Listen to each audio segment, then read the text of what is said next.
Jay Harper along with Marc Paquette getting set for the first game here at Hill Stadium, which matches two perennial teams last year, and we had that barn burner at Fitzpatrick Stadium where Portland pulled it out in overtime 16-13. This year, two vastly different teams. Thornton again coming back with a strong team. They look good right now going in, and Portland in disarray. Only 22 players suited up for them. They got a freshman who will start on defense, may see some action on offense. And Portland right now not looking good as a football team. They've lost a lot of key people, and Galen Gullett, one of their big-time defensive players and a good running back, is not on the team this year, and they are in trouble. They do, of course, have Scott Alexander. Well, you could see trouble last year starting right off. They were starting as many as 8 or 9 people on both sides of the ball, primarily seniors.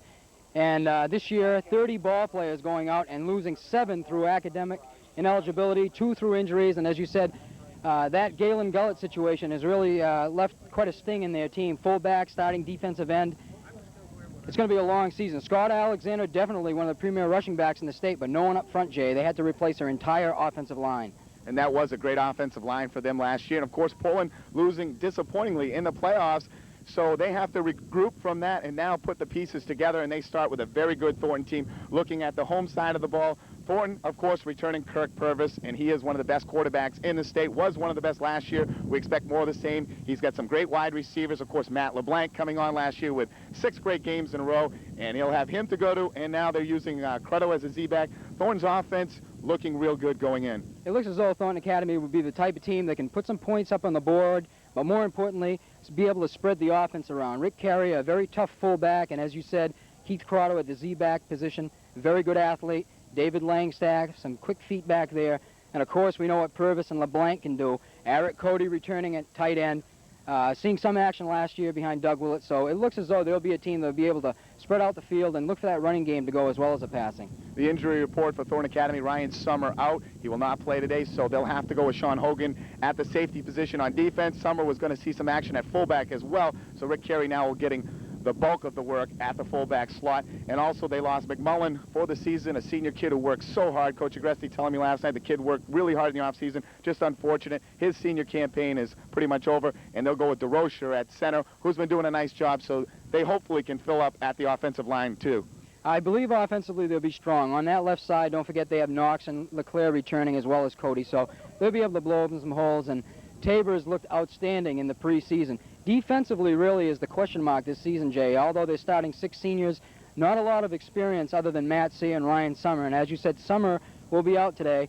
A very young secondary which will be tested here this afternoon against Portland. So it's going to be interesting to see how Thornton Academy can open up.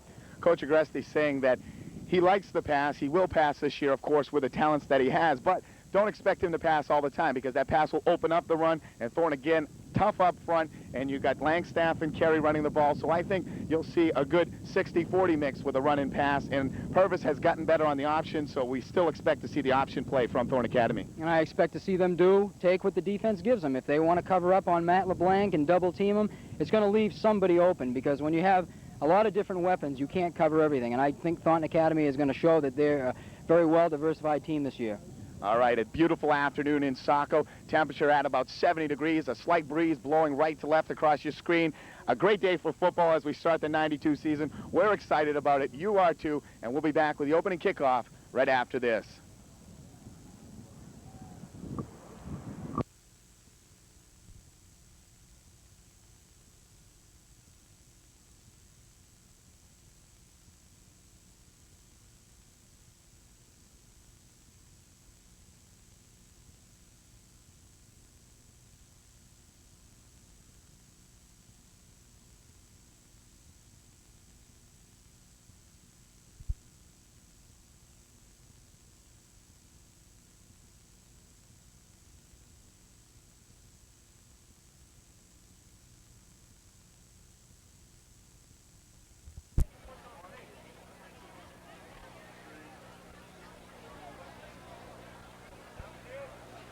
Good afternoon and welcome back to Hill Stadium. A gorgeous afternoon for football as you see a nice look at the flagpole blowing right to left across your screen. A sunny afternoon, and the Thornton Academy Golden Trojans about to start the 1992 campaign hosting the Portland Bulldogs. Jay Harper along with Marc Paquette. Hello everybody, and we're excited about this season, Marc, and a great way to start a beautiful afternoon, and Thornton Academy pretty much injury-free. They got Ryan Summer to fill. Other than that, though, the team's healthy and ready for this season, and we expect a nice season for the Trojans. Yeah, as far as the injuries, most of them appear to be the year of the hamstring.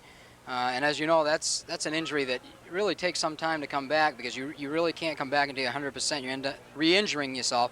Ryan Summer, of course, unable to play this afternoon, but other than that, things are shaping up pretty good, Jay. And you get a look at the offensive line. We'll go through it right now. Thornton Academy, of course, offensively returning two key players, Josh Knox and Tim LeClaire. Both will be on that left side, so let's look to see Thornton favor that side throughout the year and try to run over 61 Josh Knox and 58 Tim LeClaire. Then at center, we mentioned at our opening, McMullen out for the season, tore up a knee in preseason, just a shame, and we wish that youngster well and hopefully a good recovery for him. DeRocha will be the guy replacing him, number 66, Andy DeRocha, who was also a senior, good size, 6'1", 200 pounds. And then going to the right side, you got a junior, Chris Tabor, who saw a little bit of action last year, 5'11", 200-pound junior. And then John Verrill. Coach Agresti tells me last night the first time they've started a sophomore in the offensive line in a long, long time here at Thornton Academy. This young man is 5'11", 200 pounds, and he'll be playing the right tackle position. And then at tight end, you talked about him, Eric Cody.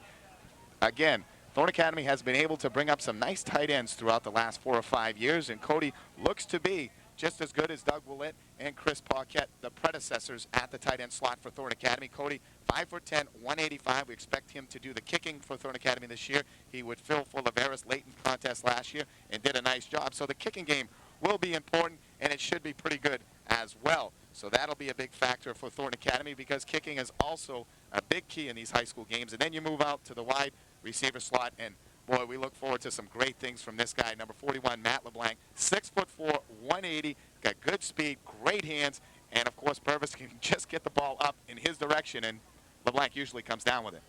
Well, generally, when the ball's up in the air, Matt LeBlanc, more than his fair share of the time, will come down with the ball. And if a team is going to attempt to go man-on with him on single coverage, they're going to pay the price. We saw that happen a number of times last year, and even when he was double covered, he somehow came down with the ball. So naturally, we look for that duo to hook up quite a few times here this afternoon.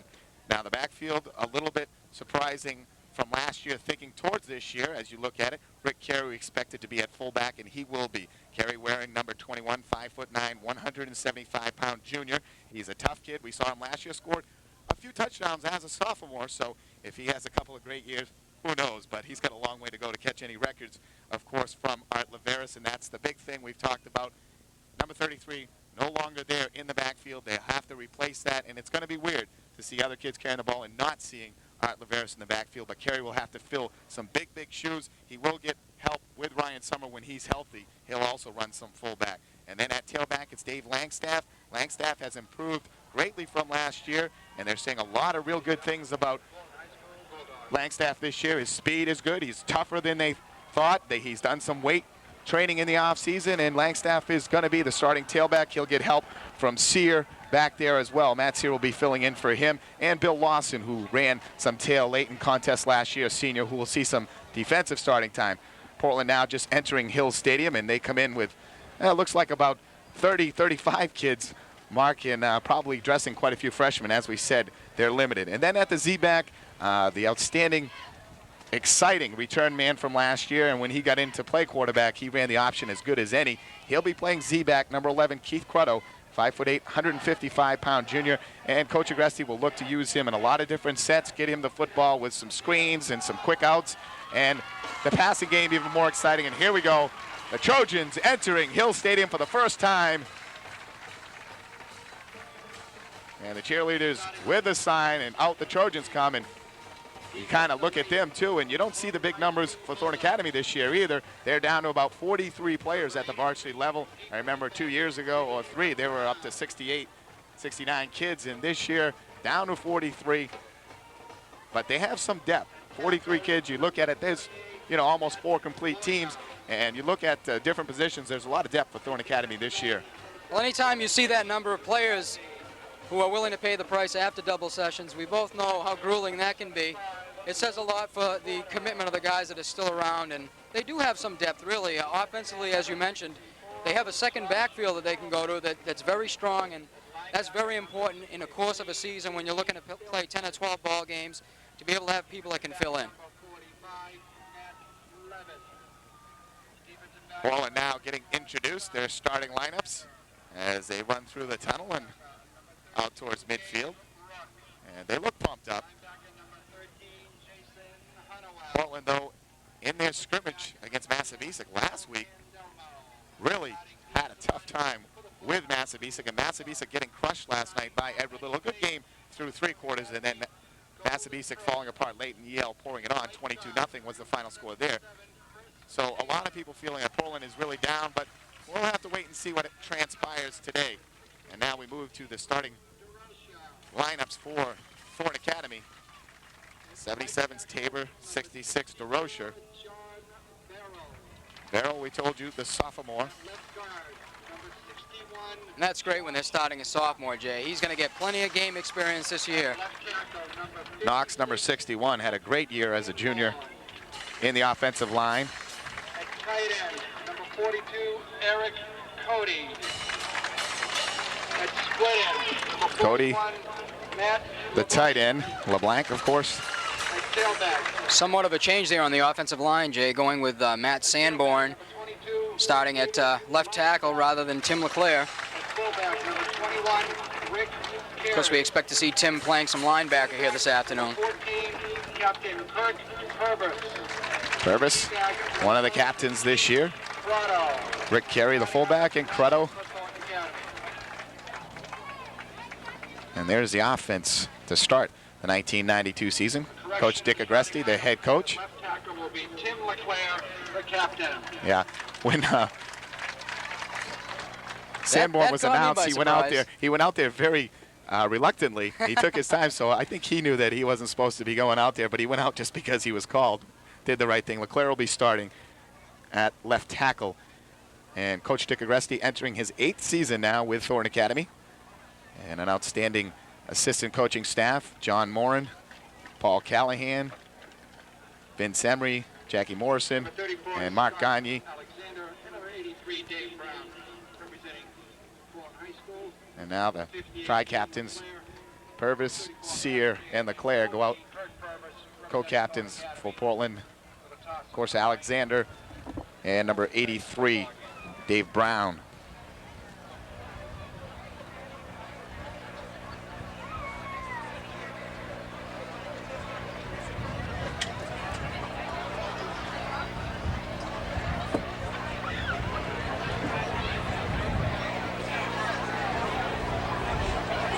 Waiting now to see who's won the opening toss.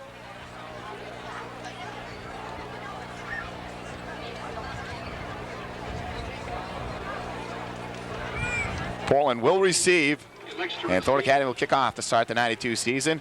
You're watching Trojan High School football on CTV 30. We'll take a break and be back with the opening kickoff right after this.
And we're ready for football on CTV 30. Jay Harper along with Marc Paquette, cameraman Barry Lamar this afternoon.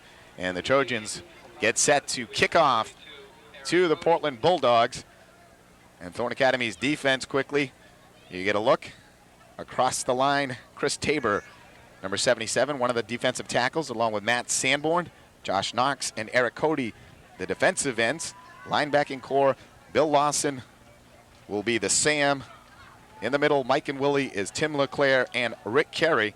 And then Rover, returning from last year, Matt Sear, the outside linebacker. And then in the secondary, Jeremy Sorois on the left corner, Keith Crutto on the right corner, and filling for Summer is Sean Hogan, number 13. That's how the Trojans will align defensively. And we look to see a few kids shuffling in and out. Number 72, Ken Cassette, should work his way in at defensive tackle, along with the sophomore crew at middle linebacker. We could see Massey, Fisk, or Hetty Harris all working in middle linebacker-wise and giving Rick Carey a blow. Eric Cody will kick off. Alexander deep in the middle for Portland. It's a short kick. Bounces, and Alexander will field it at the 15-yard line. Stops, tries to cut back, finding his way up the middle, and not much doing as a trio of Trojan tacklers take him down at the 26-yard line. Nice job by the Trojans coming downfield. You notice everybody staying in their zones. Christian Doyen, number 10, one of the tacklers, a sophomore. He gets the first hit of the season. And Portland will open up offensively, and they shape up with Candamo, the quarterback. He's a 5'8", 150-pound junior. The backfield, Matt Levitt, the fullback, Alexander, the tailback. The Z-back is Dave Brown, number 83. He goes out wide to the left. And they also split out Honeywell, number 13. Handoff Alexander. We got a flag down on the very first play as Alexander gets stopped for a gain of 1. Tim LeClaire and Rick Carey and Tabor all in on the stop. I believe that was on left tackle for Portland, 77, James Rodney, pulling down the Trojan defender. And that's going to stick them in a hole right off here, Jay.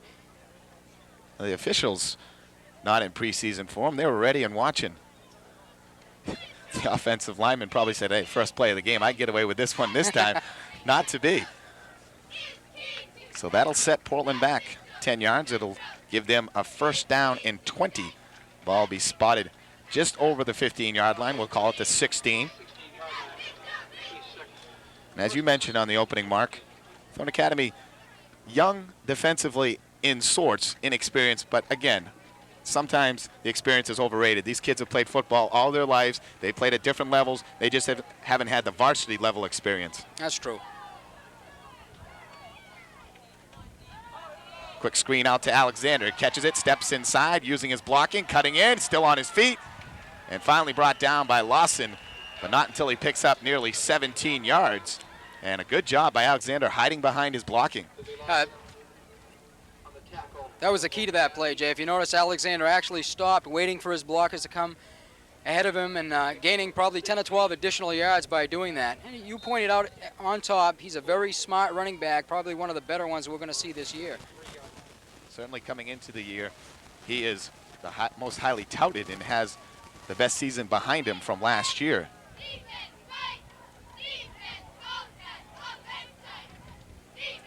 Alexander breaks the tackle, getting outside, and he's going to pick up the first down.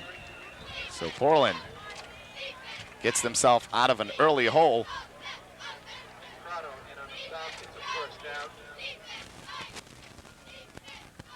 Thornton now a little surprised that they're not keying more on Alexander. I mean, he's the guy they got to go to, and when they split him wide out, you got to be all over that kid. Well, it's the Bulldogs' marquee player, and you know that's who they're going to be going to. Brown and Honeywell come to the near side. Split backfield with Levitt and Alexander. Candamo to pass. Rolling out, got some time. Now the pressure comes in. He tries to dump it out. And three players collide. Carey, LeClaire, and Alexander as the ball came in between the three of them, and they all put their heads right in it. The ball falls incomplete. Rick Carey had no intentions. He knew he had no chance to catch that ball, so he decided to introduce himself to Scott Alexander, and Alexander was a little slow getting up that time. Carey's a big hitter. Candlemo had plenty of time, and then late, Eric Cody came in to put pressure on. That sets up a 2nd down and 10, ball at the 38-yard line of Portland. Opening moments, first quarter, no score. Pitch out to Alexander. Stops, cuts back, and he'll pick up about 4 on the play. Eric Cody that time, Jay, allowing himself to get sucked up inside, pushed inside, and that's what made that play go around the corner. Not for much yardage, but he's got to be able to contain that outside and make the running back cut back in. Rick Carey and Sean Hogan in on the stop for the Trojans. 9:30 to play in the opening quarter. Portland has 8 men over the ball. Power formation with Alexander, the tailback. He gets the pitch out to the right, cuts back inside. He gets stuffed up in there. Rick Carey once again, Jay. Carey and Lawson, Bill Lawson also in on the stop, putting a good stick. And Alexander's crafty moves that time thwarted as they turned him inside and able to put the helmet on him. So punting situation, Thornton will see the ball for the first time here in the 92 season. And back deep will be Langstaff and Crutto. And of course, Keith Crutto, very exciting player. Big rush, and that creates a short, high kick. Trojan players got to get out of the way, and that'll be down for only a 14-yard punt. And the pressure, I didn't see what player who put the pressure on. Did you catch that? I did not, Jay. I didn't get a number. I was looking downfield to see what side they were going to be setting up the return on. But he did a nice job of coming right up the middle and forcing the Portland punter really kick that ball prior that he wanted to. Good job by the rest of the Trojans, too, staying away. All right, Thornton Academy opens up offensively. Purvis, the quarterback. They'll run a double slot formation with Rick Carey in the backfield by himself. The option play to Carey, and he's stuffed by the freshman linebacker, number 32, Rourke. And I have never seen this in my career of watching high school football, a freshman playing. They used to do it a lot in the old days, but modern day high school football, you don't usually see a freshman being able to play varsity football. Coach Bailey in trouble numbers-wise and talent-wise, and this kid, good size, 180-pounder, and he's seeing offensive work and some defensive work, and he makes the first tackle for Portland. Flag goes down. Purvis over the middle and almost picked off. That's going to be motion on Thornton, Jay. Dave Brown, number 83, coming in late and almost picking that off. Ball intended for Keith Crotto.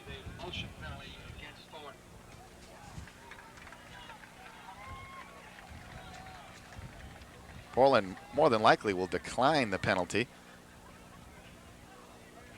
And they do, so Purvis does get the incompletion. And that'll set up a 3rd down and 8. Ball at the 43.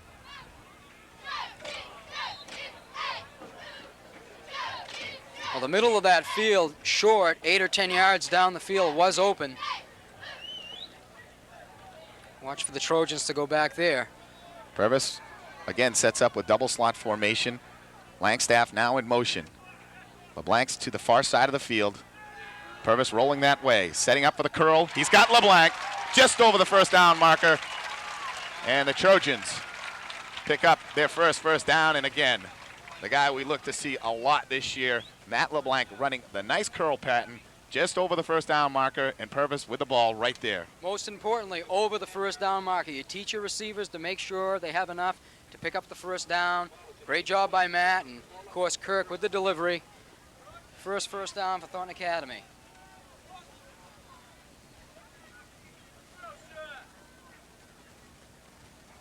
Hand off to Langstaff, and he's not going anywhere. Another flag is down.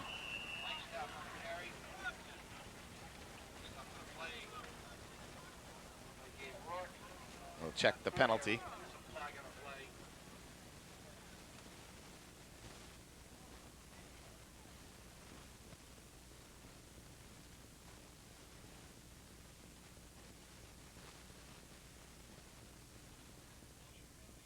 one's going to decline. Thornton Academy lost 2 yards on that play. It's going to bring up a 2nd and 12.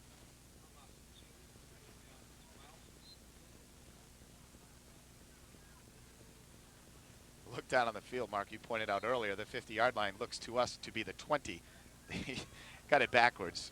For this side of the field, it should have been turned around the other way, and the people lining the field, a slight error. And we'll see if they'll fix that for next week's game. Other than that, though, Jay, this field looks beautiful. I was out here yesterday during practice watching these guys, and they did a great job.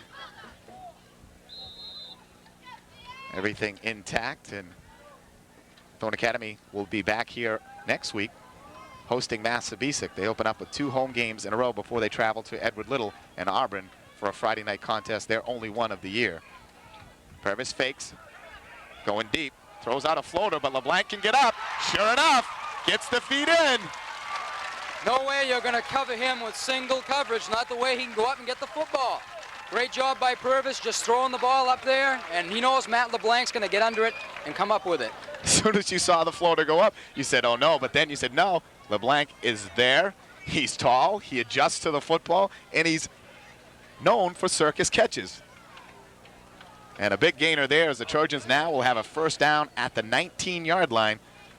LeBlanc with 2 catches already, and we're just in the first quarter.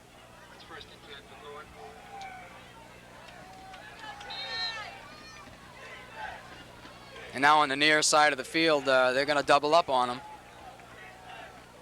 Thornton with the double slot formation again. Crutto and Langstaff in the slots. They hand off up the middle. Rick Carey cutting through. Yes, he gets in, and the Trojans on the board. Goes for the goal line. As I said, they had double wings out on LeBlanc. They left the middle of the field open, and he made a nice little move about 12 yards down the field, faking outside, setting up his man, cutting back to the inside, and he definitely wanted that end zone, Jay. The strength to get in. He was grabbed at the 3, powered his way just over the goal line. Rick Carey, number 21, scored a few last year, late in contest, and we saw the power and the possibility of another great fullback coming up at Thornton Academy, and it looked a lot like something we have been used to seeing for the last 3 years in number 33, Art Laveris, but this time it's 21 Carey, and the Trojans on the board. Eric Cody in for the PAT. Crutto the holder. Low snap, scoots by, picked up, and running is Cody, trying to get outside. 1 man, 2 man, still going, maybe. Oh yeah! Oh yeah! What an effort, what an effort. That was all Eric Cody on that one, Jay. And one of the men he beat was number 34, Scott Alexander. And I'll tell you what, the Trojans start strong with 6:35 to go in the first quarter. They go on top, 8-0. You're watching Thornton Academy High School football on CTV 30. A couple of nifty high-stepping moves in the backfield. And when he got on the corner, it looked as though they were going to be able to stop him. Portland had a couple of defenders there, but somehow he snuck in the corner of that end zone. Good opening drive. It's pretty much what we expected to see from the Trojans, mixing run and pass. And a great play for the touchdown, and then a single effort by Cody. The bad snap scooted right by Crutto. They both went for the ball. Cody got there first and picked it up, and he didn't even look to pass. He put it under his arm, and he said, I'm running. I don't care. I'm going to try to get in. And he ran from almost 20 yards out by the time he circled and made his corner and broke 3 tackles along the way. And Thornton Academy starts very, very strong, and they lead 8-0.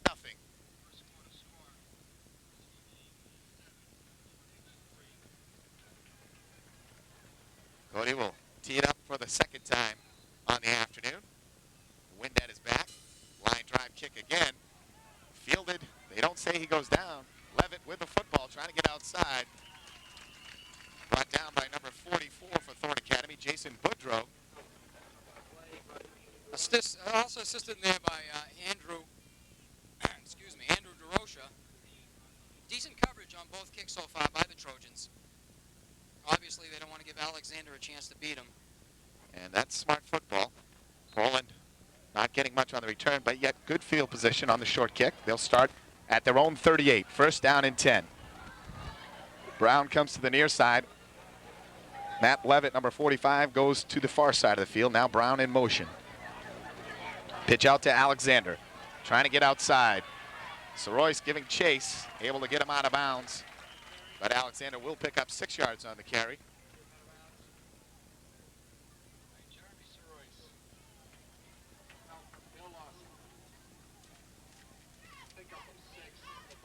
Thornton Academy on both sides of the ball start 7 seniors, 3 juniors, and 1 sophomore.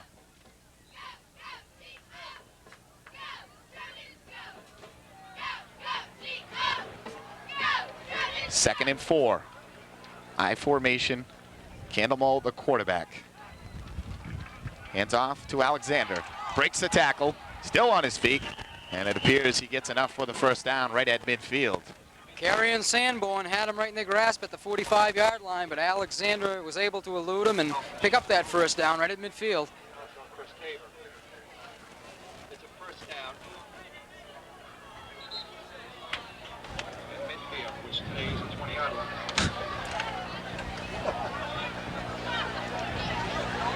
First down and 10. Levitt and Brown both come to the near side. Double tight ends with Alexander the lone back. Alexander up the middle, got a nice hole, grabbing on from behind and hauling him down. I believe was Knox, number 61. It's a good thing Knox got his hands on him because there was an awful lot of green football field in front of Alexander.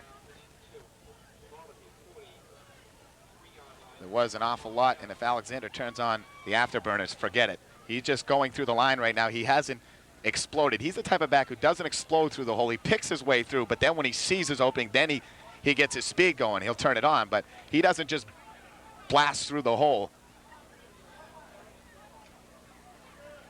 Trying to get outside. Cody trying to grab on. He does.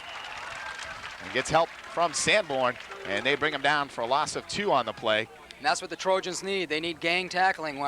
Alexander is a tough back to bring down with 1, but when you get 2 or 3 defenders there, it makes the job much easier. And now Portland's going to use their first time out of the afternoon. And with that, we'll take a break. You're watching Thornton Academy High School football on CTV 30. Boosters of all fall sports athletes for $3 each. Yeah, but I hear everything perfect, so. Yeah, but let's go through there. The thing is now it's coming through on the left. $5. There is static on the right. It's in the wide. Yeah, I think it's the headsets. Yeah, I know it's the headset. Let's do this, huh? Yeah. Yeah. That's what I feel too. I like the other one. We got the beta. Right. We'll redo it all in the studio there. Well, that's it. He should have sent the other one with you because you're comfortable with that camera. You've done that camera. This is the good camera, the 300. This is stupid. Did Tony, we're very upset with you, and when you watch this tape back, you can know we're upset with you. You didn't send us a battery pack. You mix smash the thing. Barry's better with the other camera, and you sent this camera. I mean, come on. Jeez. Yeah, the backpack thing, right? I mean, Barry should be as little extra equipment as possible because, you know, he's not as experienced as Monsieur Cantra. Yeah, I think it's just the headsets, and we're crossing our fingers because everything sounds great over here. All right. Coming back. Back at Hill Stadium in Saco, Jay Harper along with Marc Paquette. Portland using a timeout with a 3rd down and 5 situation facing them. And so far, Portland's moved the ball. Thornton Academy on a beautiful initial drive to get in on a 19-yard run by Rick Carey. Portland has Brown to the near side of the field. Alexander the lone back. They hand off to Alexander, fighting his way up the middle. Breaks the tackle, back outside. He'll get the first down. Once again, a lot of arm tackling going on out there. They're trying to grab at him rather than just get a good stick in there. Alexander's not going to go down on arm tackles. He really isn't, and the thing that we must allude to, Alexander is an outstanding back, and we said we feel kind of sorry for him with the lack of experience on the offensive line, but so far, Portland's offensive line doing a decent job. You look across, they're loaded with juniors. They got a junior at the right tackle, at the guard, at the center, at the left. The only senior in there is Honeywell, who plays tight end. 1st and 10. Fakes, looking deep for Honeywell. Honeywell right in the breadbasket, and he drops the football. He was wide open.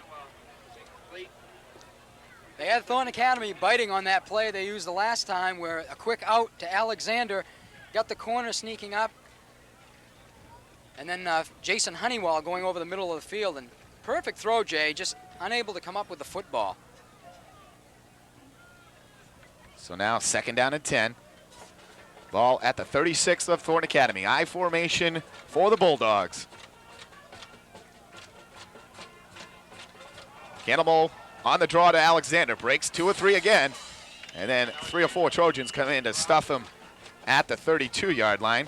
He'll pick up 4. That'll bring up 3rd down and 6.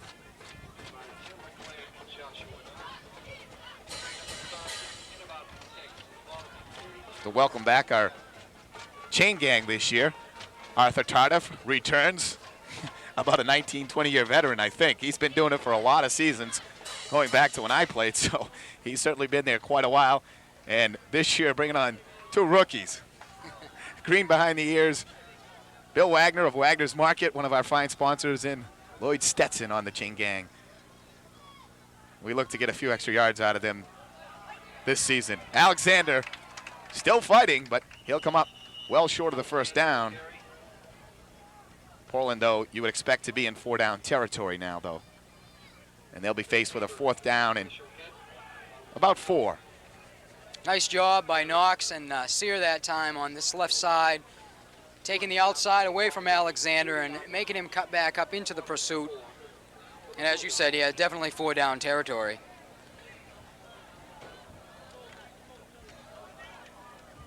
As many kids as Portland lost and all the bad things about their preseason. Of course, Galen Gullett, one of their outstanding linebackers and running back, who was only going to be a junior, had 2 seasons still ahead of him. He started out the season, and then his parents pulled him for religious reasons. And Alexander's crushed up the middle.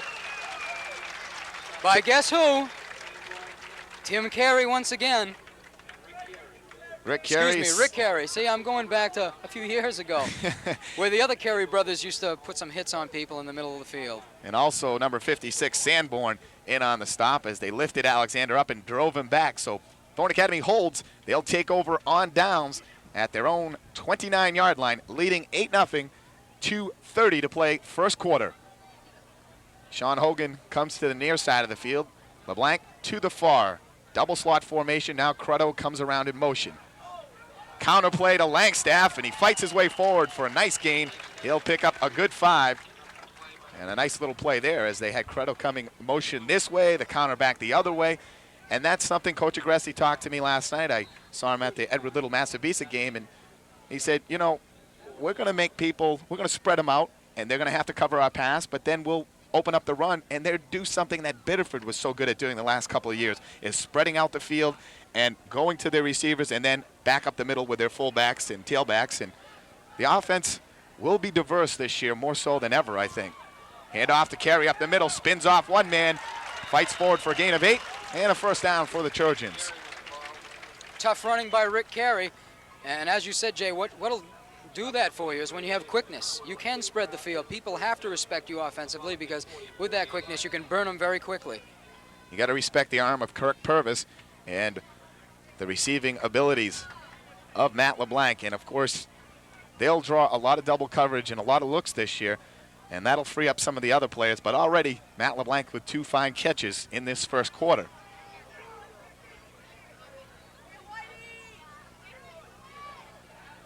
Pass. Again, the little curl. LeBlanc catches, spins off. He'll pick up 9.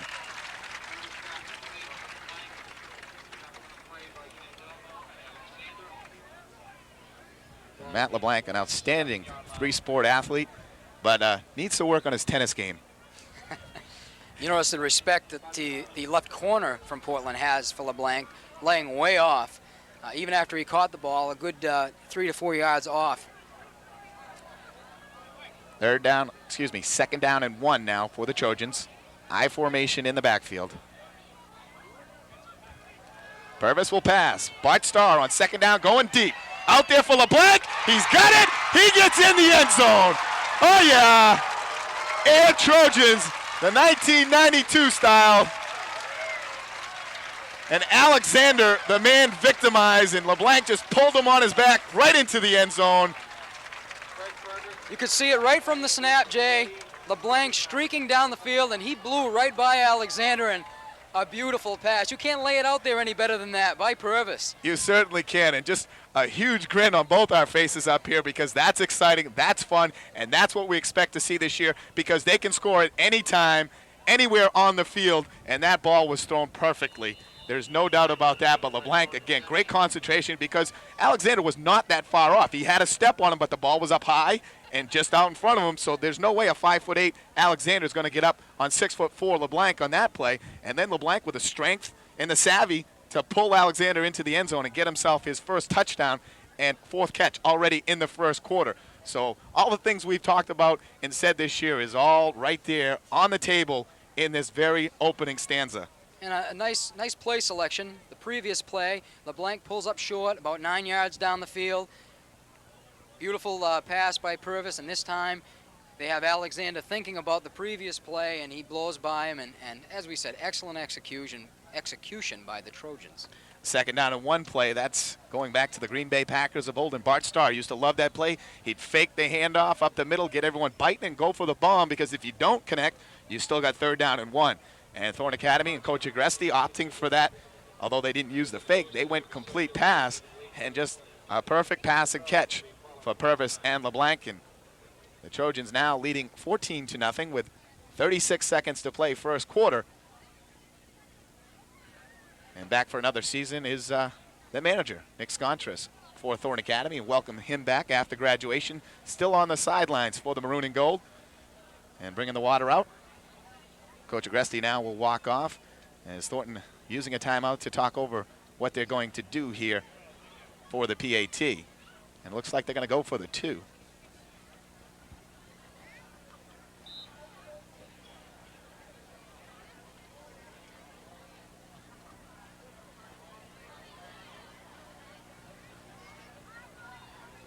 And that a 46-yard completion for the touchdown. No, actually going to go for 1. Cody back in with Crotto the holder. Good snap. No, bad snap. Can't handle it. Picks it up. He's rolling out. Good block by Cody. He's going to throw and back in the middle. Incomplete. Ball intended for number 34, Matt Sear, I believe. Is that a design play? I don't think so. But I'll tell you what. Both Cody and Crotto are very good at improvising. That time, Crotto picked it up. Cody out in front put on a nice block to hold off to give Crotto time. Crotto had time to throw that ball. No one open, and the Trojans come up empty on the extra point try. But with 36 seconds to play first quarter, Thornton Academy leads 14-0. You're watching Thornton Academy High School football on CTV 30.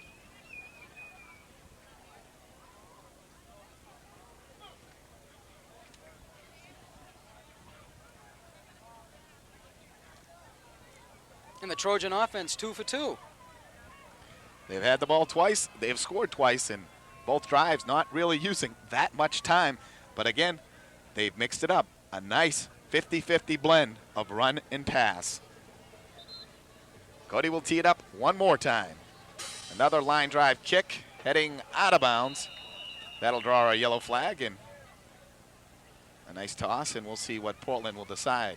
To take the ball there or have Thornton move back 5 and kick it again, and you would think they'd have him kick it another time.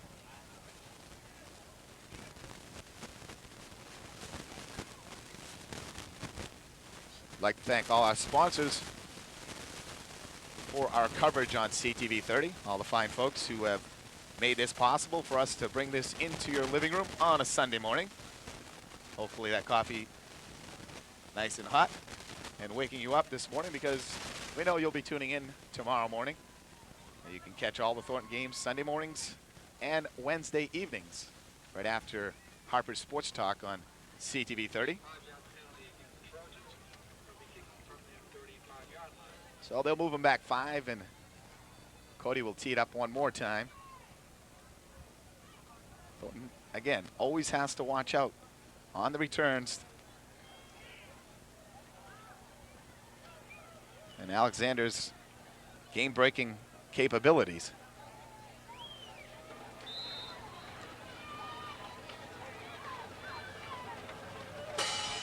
Another low liner, rolling, and fall on right there by the freshman, Bork. And that a definite freshman mistake. That's right about where the ball went out of bounds, so they really didn't gain too much on having Thornton Academy re-kick the ball. They lost 2 yards, actually. They would have started at the 26. Instead, they'll start at the 24-yard line. Cody keeping it low and keeping it away from Alexander. That time, Bork had time to pick it up or even let Alexander handle it if he wanted to, because Alexander was over in that direction. He should have let Alexander take the ball, actually. First down and 10. Candlemo, the junior quarterback, over center. And a counter play to Levitt. Levitt's got some room up the middle. And he'll pick up 7 on the carry. Right side of the Bulldog line, Brian Cox and Luke Porter opening up a huge hole that time. And that'll do it in the first quarter. Our score, Thornton Academy 14, Portland Bulldogs nothing. We'll take a break. Be back with second quarter right after this.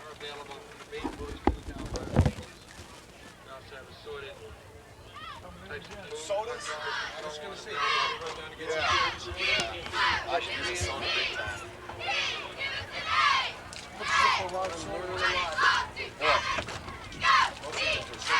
I want diet. What do you want? I got yours. And the rum is in the car. I don't won't go anywhere. I've got no reason to go near that. You get that if you want. I got it. There should be enough there for 3 there. The 2, they're about 75 cents each. I'll give an extra just in case. Diet? That's fine with me too. Whatever's going. Thank you very much. Appreciate it, Mike. Yeah, pass it up. What's that? Speak into the microphone. The Portland cheerleader. God help us. All right, down, boys. Welcome back to Hill Stadium in Saco. Jay Harper and Marc Paquette getting set for second quarter action. First quarter, near perfect scores for Thornton Academy if you're going to grade them on their performance. Offense would definitely get an A. Defense, maybe the B, but still, they have a goose egg up on the board and leading by 2 touchdowns. Oh, we felt that the inexperience was on the defensive side of the ball, and thus far Portland has, both times they've had the ball, they've been able to move the ball pretty well against the Trojans, but Thornton has been able to stop them on those third downs. And as you said, offensively, you can't get better than that. 2 possessions, 2 touchdowns.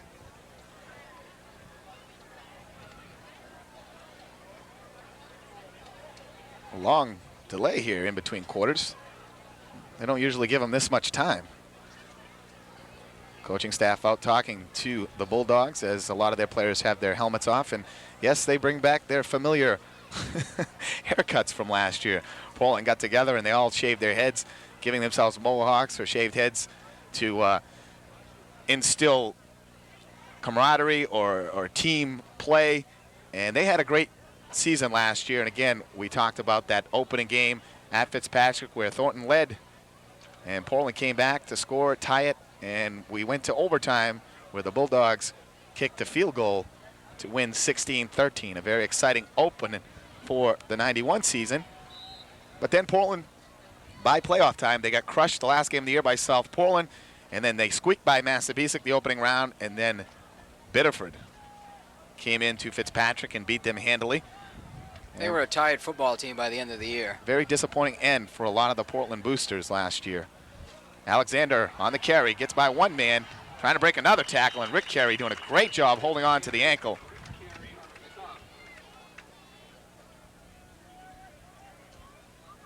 That'll bring up a third down and short.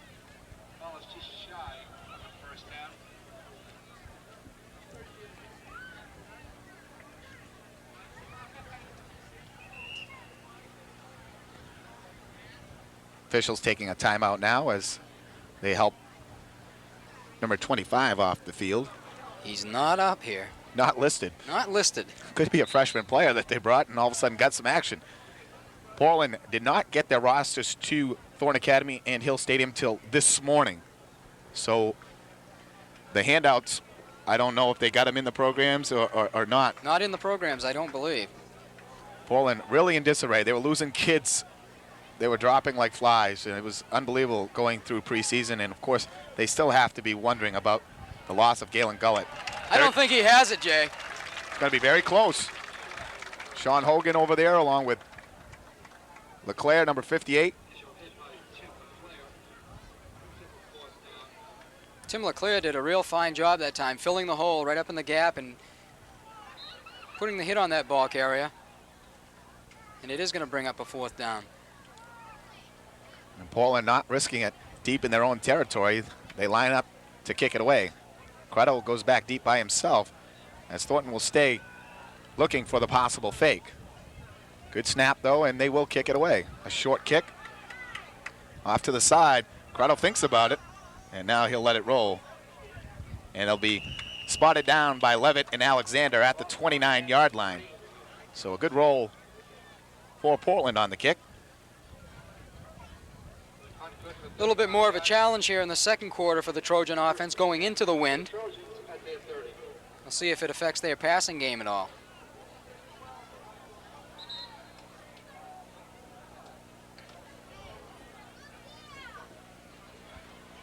Good crowd on hand this afternoon for the home opener. A beautiful, beautiful Saturday afternoon. Trojans set up 1st down and 10. Hand off to Carey up the middle. No, that's Matt Sear, number 34, fighting, still on his feet, and he doesn't want to go down. Good effort by Matt. Sear running out of the fullback position that time. And Coach Agresti saying that he would use Sear at fullback. He's the backup tailback, really, but with the injury to Ryan Summer, he had to work him at fullback all week. So Matt Sear's going to get to know just about every position before this season's over, because you know he was a Z-back last year, backup utility guy, and now the backup tailback, and now backup fullback. Well, Matt's a fine athlete and able to do a lot of different things for you. Here we get a look at the chain gang, and Bill Wagner in the red shirt, leading the way, handing it off, and at this point, a perfect time to thank him for his sponsorship and remind all the players and fans out there at the conclusion of today's game, Mark and I will be picking the gutsy players of the game, an offensive and defensive player who stood out in our mind, a gutsy performance, not always the highlight marquee player, trying to look into the guy down in the trenches, or we mix it up. And the guy who just did it all and worked hard for the Trojans, and that person will receive a gut bomb sandwich enough to feed almost an entire team from Wagner's Market, 118 Lincoln Street in Saco. Speaking of the boys in the trenches, they've done excellent this afternoon at both opening holes and keeping the Bulldogs off of Purvis. I feel like this offensive line going into the season is almost as good as last year, and with 3 or 4 games under their belt, they may prove to be even better than last year's line, and there were no slouches in that line last year. Purvis fakes, got some pressure, steps around it nicely, going deep. Credo out there, he's got it. He stays on his feet, down at the 10-yard line. Brown able to get enough on him, but what a play by Purvis again, avoiding the onrush of number 77 for the Bulldogs, James Rodney, and stepped up into the pocket, let the ball fly right on the numbers of Credo. In stride, Brown just able to bring him down. Looked like Credo was going to break it, but that'll set up a 1st down and 10 at the 11-yard line. Rodney came rushing up the middle, and his eyes were as big as basketballs. He thought he was going to get a sack, and Purvis just stepped aside. He ran right by him, and a nice delivery once again by Kirk. 1st down and 10, double slot formation for the Trojans. Hand off to Carey, breaks his way up the middle. He'll pick up 4.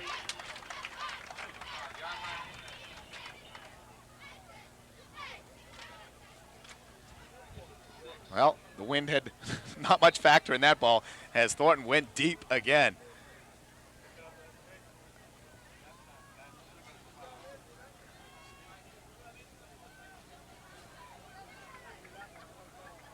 Second and 5. Double slot again. Langstaff comes in motion. Purvis fakes, cuts up inside, Goes for the goal line. Touchdown, Kirk Purvis. And Purvis had time forcing the defensive end to make his decision, and he decided to take pitch man. He cut it up inside, and nice job right about the 3, getting hit by a couple of Bulldogs. Still found the end zone. And again, they score a different way. I like that play. That's the option with the man coming in motion, so it's not your typical I formation option, but it creates the pitch man able to get out there better and gives Purvis a little longer look. And Purvis scores from 6 yards out. Let's see if we get one up. It's up. And it's good. Excellent. Thornton Academy now leads by the score of 21-0. 8:57 to play in the first half. You're watching Thornton Academy High School football on CTV 30. Why did we get a battery pack? We can't do any. There's no battery pack. So we can't do any on-camera stuff on the field now? That's so stupid. They don't do, the guys down in Woodshire don't do anything on the field. They stay up in the booth. You did today? No, first time ever. I couldn't do an opening. We used his camera to try to do an opening. There is a battery for this, but it's dead. It's on here. That pissed me off totally. And then he's not hearing anything. He's not familiar with this camera, so it's like, why? That's what he's been using. This is the camera. The same one. Oh, you usually get the backpack. That's what you're saying. Come on. How's it going? But it's stupid. First game of the year, we can't even cut an opening down the field. Nothing. We can't cut one at halftime. Yeah, that's why I wanted to talk to Barry and say, you know, I'd do the open with the other camera here, then go down to the beach, but everybody was saying. Back at Hill Stadium as Eric Cody tees it up. A high end-over-end kick. Alexander flying up to make the catch, and then he's met there by number 66, DeRocher, along with about 8 other Thornton Academy defenders. Cody himself getting in on the tackle.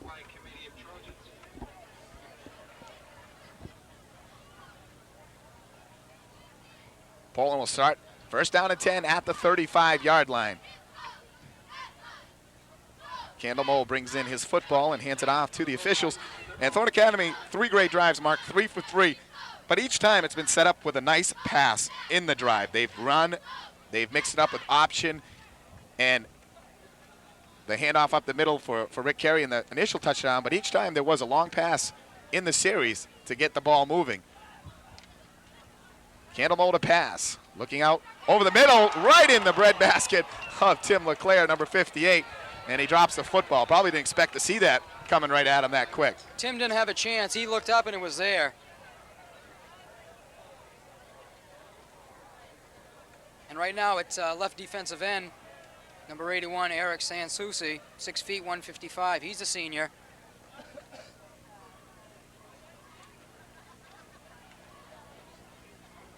Coach Agresti said he will rotate some players in on the defensive side. 2nd and 10 now. Alexander, the lone back. He gets the handoff up the middle, trying to break a tackle. And he'll pick up 4. Sanborn and Carrion on the tackle.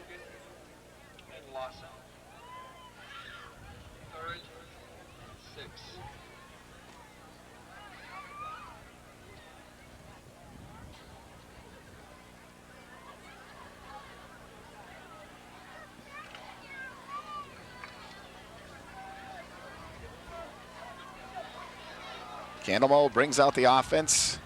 Alexander, the deep tailback. Levitt in the backfield to the left side. They fake the pitch, counter with Levitt. Everyone's there to stuff him, and what a hit. Langa.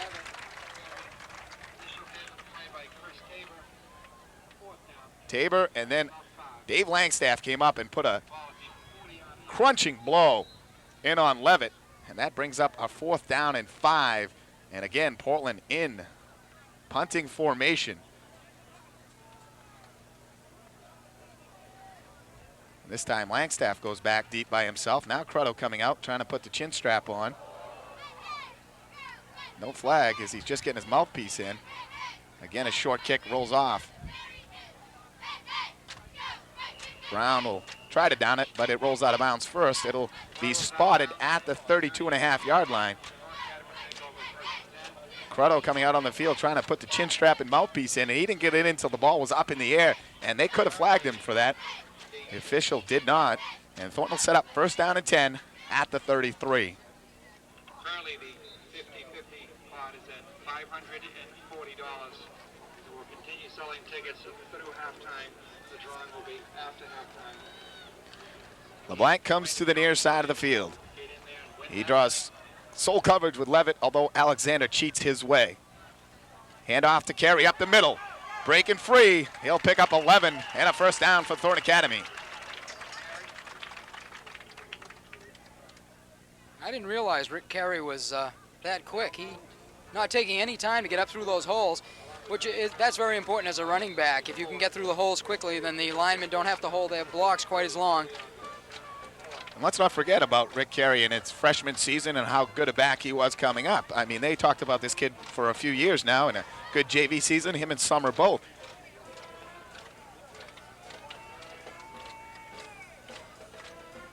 Purvis counter with Crotto. Crotto dances through, spins, and he'll pick up 4. A nifty little move by Keith Crotto.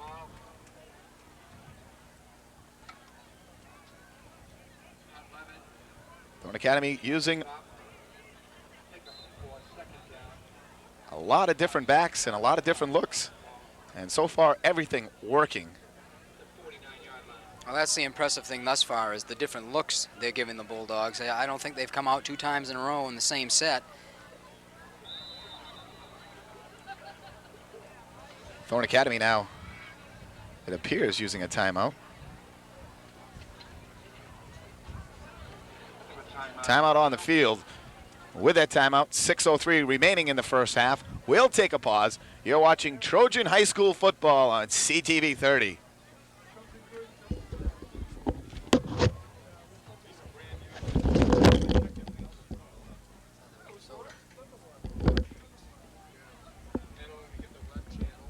So what are you saying? It works and it doesn't work, it works and it doesn't work? Is that what you're trying to say? Yeah, it works, it doesn't, no. It doesn't work and then it works. Oh, that's what I thought he said. I'm not too sure.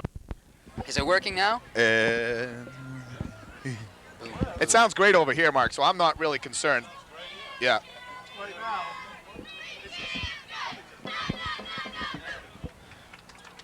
So at the end of the game, Mark, can we plug in down there somewhere and cut it down on the field for our close? That's what I want to do. What'd you do to me? You bonehead. You're a Frenchman. You're a goddamn Frenchman. Matt in the face. I'm gonna call Frenchie up. I call Frenchie.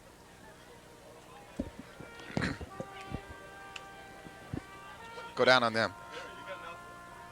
Or just take power out of here, just run it down the thing. You got enough. You got 75 feet. Okay.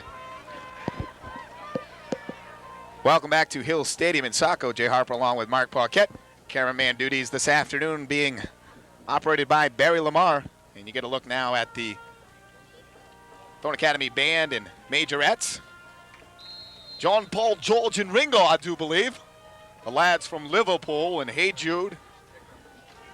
And Hey Dude, Thornton Academy on top, 21-0 with the football, looking at a 2nd down and 5. Handoff again, up the middle. It's Sear, breaking tackles. All the way down to the 36-yard line is number 34, Matt Sear. And the Trojans victimizing the Bulldogs up the middle. And watch for the Trojans very shortly here to go back up in the air. Once again, there was single coverage on Matt LeBlanc. So Thornton Academy, big chunks of real estate at a time on the run and in the air. And again, on the move with the ball at the 37-yard line. LeBlanc to the near side of the field, Crotto to the far. I formation, and they just go up the middle. Rick Carey bounces off big number 77 of Portland and fights off for a gain of about 4. James Rodney, number 77 of the Bulldogs. He was in the way. Carey took on a hit and then just fought off to the side. If he could have took that one step outside, he would have had a lot of room. And Bill Lawson entering the game now for the Trojans. And he'll be in slot formation to the left side of the field. Crotto, slot formation to the right. LeBlanc to the near Carey, the fullback. Purvis lays it in there, and Carey takes it away from him. He'll pick up another couple. That'll bring up 3rd down and 5. Thornton Academy now content to use the clock and keep the ball on the ground. It's been a very lengthy first half overall. It seems like there's been plenty of time for the Trojans. Had the ball 3 times. They've scored all 3 times. This, their 4th possession on the move at Portland's 31-yard line. LeBlanc to the near side.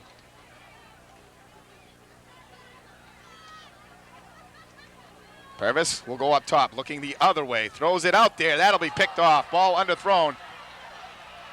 And a lot of room back this way. LeBlanc comes in and pummels him from behind. Ball intercepted by the quarterback and defensive back, Phil Candlemore. And Candlemore gets it out to the 29-yard line of Thornton Academy. The ball was underthrown by Purvis, and Crotto continued the deep route. Didn't come back for the football. Perhaps he couldn't because excellent coverage that time in the secondary. And the Trojans are stopped for the first time here this afternoon. And the first poorly thrown ball by quarterback Kirk Purvis of the afternoon. And there was no doubt, there was no chance for Crotto to even come back because he was blowing down the field trying to beat his receiver, and the ball was thrown on a line and well underthrown. Cannibal fakes, rolling out, steps inside, hits Levitt. Levitt, though, will be brought down after picking up 5 on the play. Number 13 for the Bulldogs, Jason Honeywell, was wide open down the middle of the field. There was no Trojan defender within 10 yards of him. Just wasn't picked up by the Bulldog quarterback. Portland now with 3 minutes to go in the first half. If they could score, could find themselves back into the contest. They need points. Draw play to Alexander, and he's grabbed by the ankles, and we'll check that number getting up. I believe it's big number 77, Chris Tabor, the man who held on and then allowed the Thornton defenders to come in and stand him up. We got another timeout. Coach Mike Bailey of Portland now using one, and both coaches going to use all their timeouts here in the first half. Well, that one may work to the Trojans' advantage, because if the Bulldogs aren't able to pick up a first down, Thornton Academy will get the ball back with well over 2 minutes to go here in the half, and we know what they can do in about oh, no, here we go again. Does our memory bring back things of last year? Did Thornton score before the first half? Was that team able to put points up before the first half? Very often. It was uncanny how they were able to get the ball and score right before the end of the half. They probably did it 6 out of the 10 games last year. And Thornton Academy's team this year, with potency written all over their jerseys, should be able to do the same this year. We'll see if they get the ball back. Something to look forward to here, as Portland now faced with a 3rd down and a long 4, not quite 5.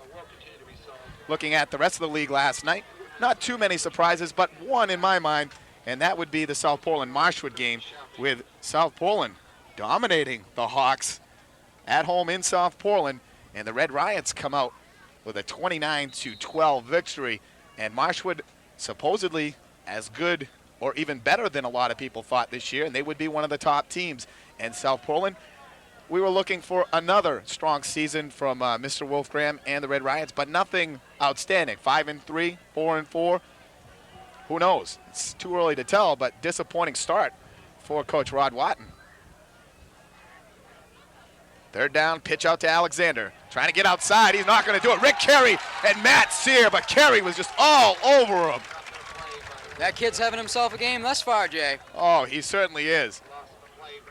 And, of course, Rick, an outstanding hockey player for the Trojans, who went to the finals this year in Class B, and a great baseball player. Started as a sophomore, batted over 300. I mean, there's talent written all over that kid, and the aggressive style of play. We know him from hockey, and he'll carry that on to the football field. In that play, he was not going to let Skull Alexander get outside. Big rush, and Honeywell gets it off. A chance for Crotto. Gets by the initial man. The wall set up, but very close to the sideline, and it's not going to give Keith much room to get down that sideline, but he gets it inside Bulldog territory. He'll be spotted at the 45-yard line. So Thornton Academy, 2 minutes, 7 seconds left. First half will have great field position and a chance to punch another one in. Gutsy play by Keith, taking the ball with the 3 Bulldogs coming right at him, and sidestepping one and gaining an additional 15 yards here for the Trojans. Excellent field position, really.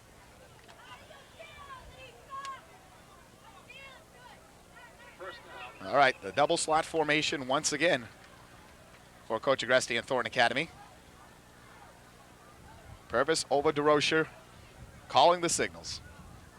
Rick Carey up the middle, looked like a big hole, but then Dave Brown came in to really put a lick on him and stop him for a gain of 2.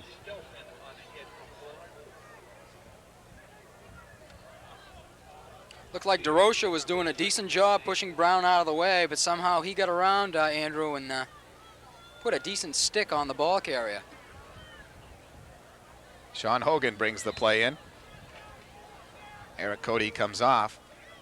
So far, haven't seen the throw to the tight end for Thornton Academy.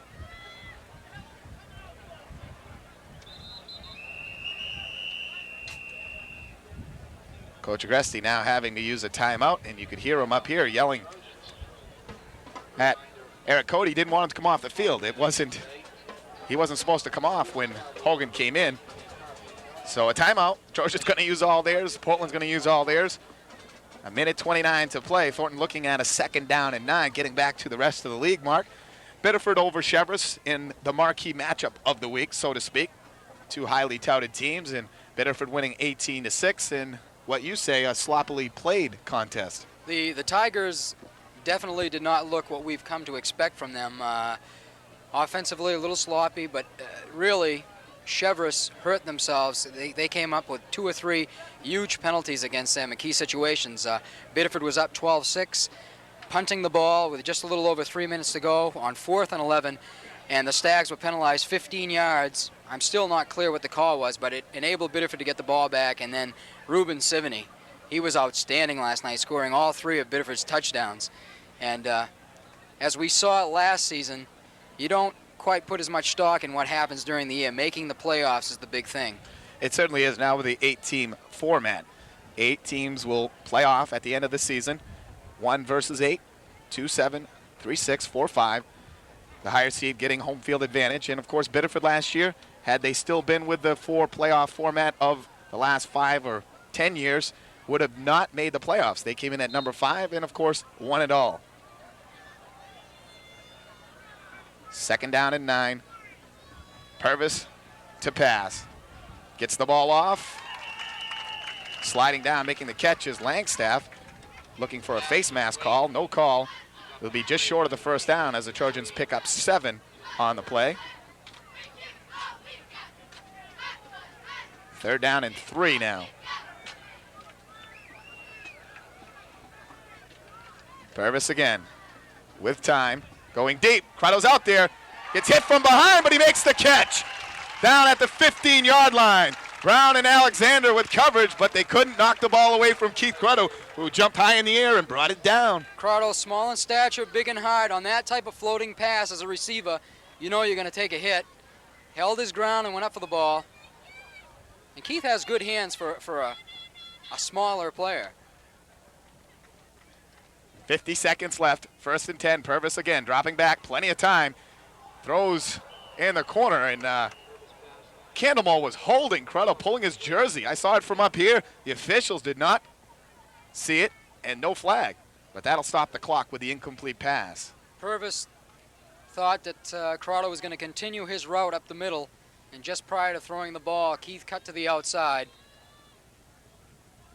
45 seconds to play. 2nd down and 10 from the 15. Sean Hogan goes to the far side. LeBlanc to the near. I formation. Look for the tight end over the middle, maybe. Tight end's there, and he tried to look before he caught the football, and Eric Cody drops it.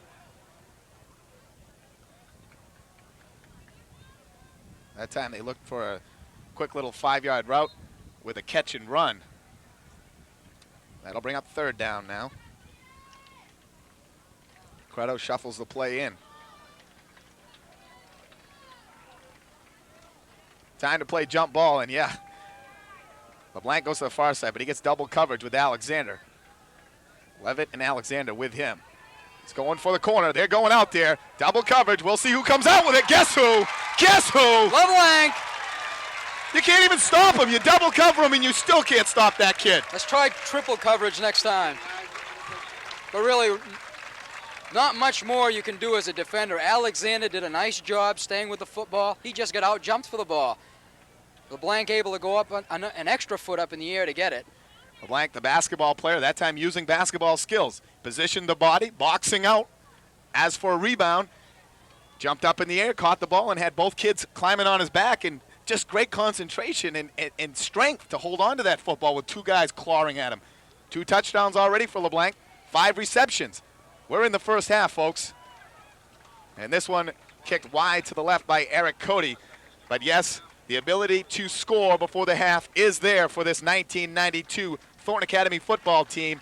And with 34 seconds to play, first half, the Trojans move out on top, 27-0.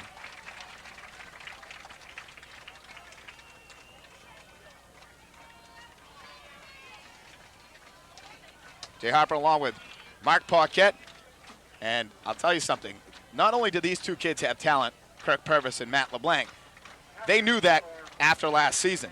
But going into this season, in the offseason, these two kids went to camps together. They went down to Massachusetts to a camp. They came out and played catch together. They worked together like your great quarterbacks and receivers do in professional football. And they worked out in the offseason together. Not only now are they great players, but they know each other inside and out. They've worked together in the offseason. They've thrown the ball. Kirk Purvis knows what to expect from LeBlanc. LeBlanc knows what to expect from Purvis. And again, double coverage, and there's still not a darn thing the other team can do. I mean, they're going to be every bit as good, if not better, than what we anticipated.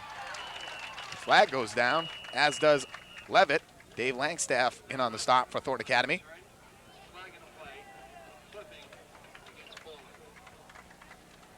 Well, Matt has that combination of speed, and also he's a big receiver. And he's going to give a lot of defensive backs fits this season. I told you, outstanding athlete. I been friends with Matt now for a couple of years. We played some tennis once this summer, and I told you, Matt, I was gonna burn you on this and tell everybody, but he didn't even win a game. So Matt has to work on the tennis in the offseason. I'm sure he'll be wanting to play me for a rematch coming up, but just a great kid, and boy, this is exciting. This is fun. Handoff to Alexander, and flag goes down once again. The bigger question, Jay, is can you catch the football? I used to be able to. I haven't played much football in a lot of years. I'd like to say I worked with him in the offseason at the receiver position, but that would be a blatant lie. But we talked early on in the year, and going into this campaign, you know, we get a lot of jousting from different people, but, you know, you hate to start this thing early, but I don't care. I mean, it's fun. It's exciting. It's a sidebar to the season and what's going on. You know, Fitzpatrick Trophy is a big deal. Of course, we had it here last year in the hands of Art Laveris, and this year, one of the leading candidates got to be Kirk Purvis. And then I said in one of our promos that another kid that has to or could be there at the end of the year is Matt LeBlanc, and from his performance in the first half, 5 catches already, 2 touchdowns. He's got himself in the running early on, and your other candidates, of course, are Sivany of Biddeford and Alexander of Portland. That's down here in the west. Up north in the east, we don't know who's up there yet, but we're just saying the candidates this year. And those are the guys going into the season that you just, you know, you're going to watch these players. And as high school football gets better coverage with the cable companies and whatnot, it becomes more like college football. College football years ago was not a big deal with the Heisman. You didn't talk about that much, but now every year they're talking about it and pulling and pushing for their player to get in the mention and to get national coverage so that that kid can have a chance come, you know, Heisman time. And, of course, these two kids doing the job so far. And as the season unfolds, you look for not only one performance this week and then not another good one for 4 weeks. You look for consistency week in and week out, the players that are making the big plays and really leading their team to victories. And as you said, a little early to start trying to predict and see who's going to be there. But as the season wears on, I'm sure there are going to be names that are going to surface. And, you know, as we started, we said these kids are going to be so exciting this year. Purvis, the cool, calm quarterback, stays in the pocket. He was so good as a junior. He's only going to be better as a senior. And LeBlanc, coming on the last 6 games of the year last year, I mean, the kid can catch the ball in any type of coverage, double coverage, the circus catches. And they both come out. First game of the year, they've had a lot of talk, and, you know, that could go to a young kid's head, and they got to come out and do it on the field. And so far in first half, they've come out, and they've did it big time in a big way. And Thornton Academy leading 27-0. We're at halftime at Hill Stadium as you get a look at the scoreboard in the flag and a beautiful afternoon. Pan off now, and a very small marching band for Thornton Academy gets set to perform down below. We'll tune in on them and give them a little bit of exposure as we'll go over a few other things here at halftime. And again, to start the year off, you looked at some of the other games. I went up to the Massabesic Edward Little game, and I was very impressed with Edward Little. Massabesic, not bad this year. They got some big kids, and they're better than I thought they would be this year after losing so many good seniors. And of course, John Stevens no longer with them. Not John Stevens. That's the Patriot player, but Stevenson. Sean Stevenson. Sean Stevenson. There it is. They're losing him. He was their big-time player. Went both ways. But they look good, and Edward Little just strong. And I'll tell you, there's 2 kids up there that are very good. Impressed the heck out of me is John Haley, the junior running back, looks as good as Fred Bean, who ran for EL last year, was a quick, hard-running, slashing type back who could carry the ball 25 times a game. Haley probably ended up with 170 yards on the evening, and he hits the hole hard. He can take a punishment, and he just did a great job. And also the quarterback, Dearborn, looks good. Brady Dearborn rolling out of the pocket, throwing the ball, and their defense led by Gucci. Good team. So EL looks to be a lot better than I think people expected them, and it was a good football game, and that was exciting to watch. And then you look at the rest of the league again. We talked about South Portland beating up on Marshwood, kind of a surprise, and then Lewiston squeaking by Sanford. Sanford lost a lot of players, as a bunch of teams this year. 7 or 8 players, either through academics or through decisions to go out for another sport or just not wanting to go out or religious reasons, as was Galen Gullett. They lost a lot of players at Sanford, so they expect to be down this year. And Lewiston, you know, they're always going to be in there okay, but 13-8, not convincing for them to open up the season. And then this afternoon, Thornton Academy, we thought they'd play well, and they're doing that to Portland.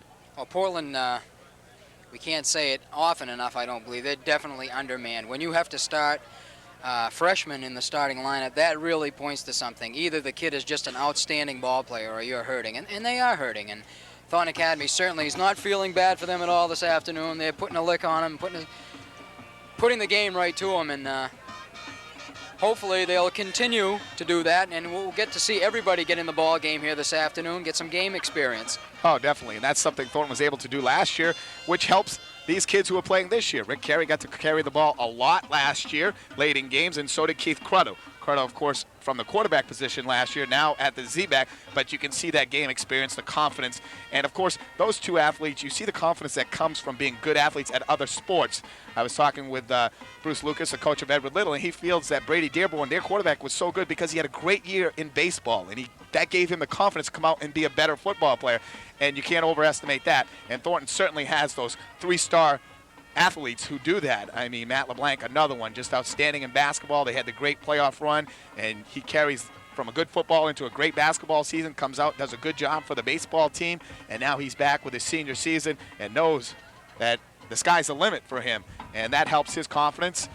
And Thornton Academy really doing everything right in this opening contest. And looking at their schedule, we can talk about quickly, is next week back home against Massabesic. Should be another fairly easy game for the Trojans.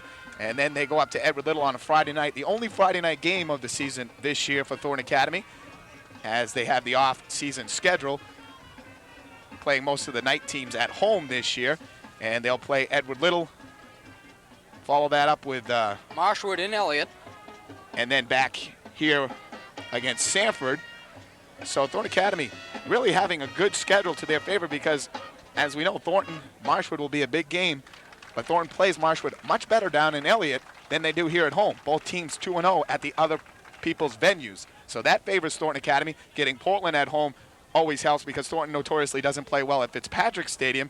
And then you look later on in the season, Lewiston will be at home, and then Biddeford over there, and the Biddeford-Thornton thing, it doesn't matter where you play Biddeford. It's, you know, it's home and home really there because the fans come out in numbers.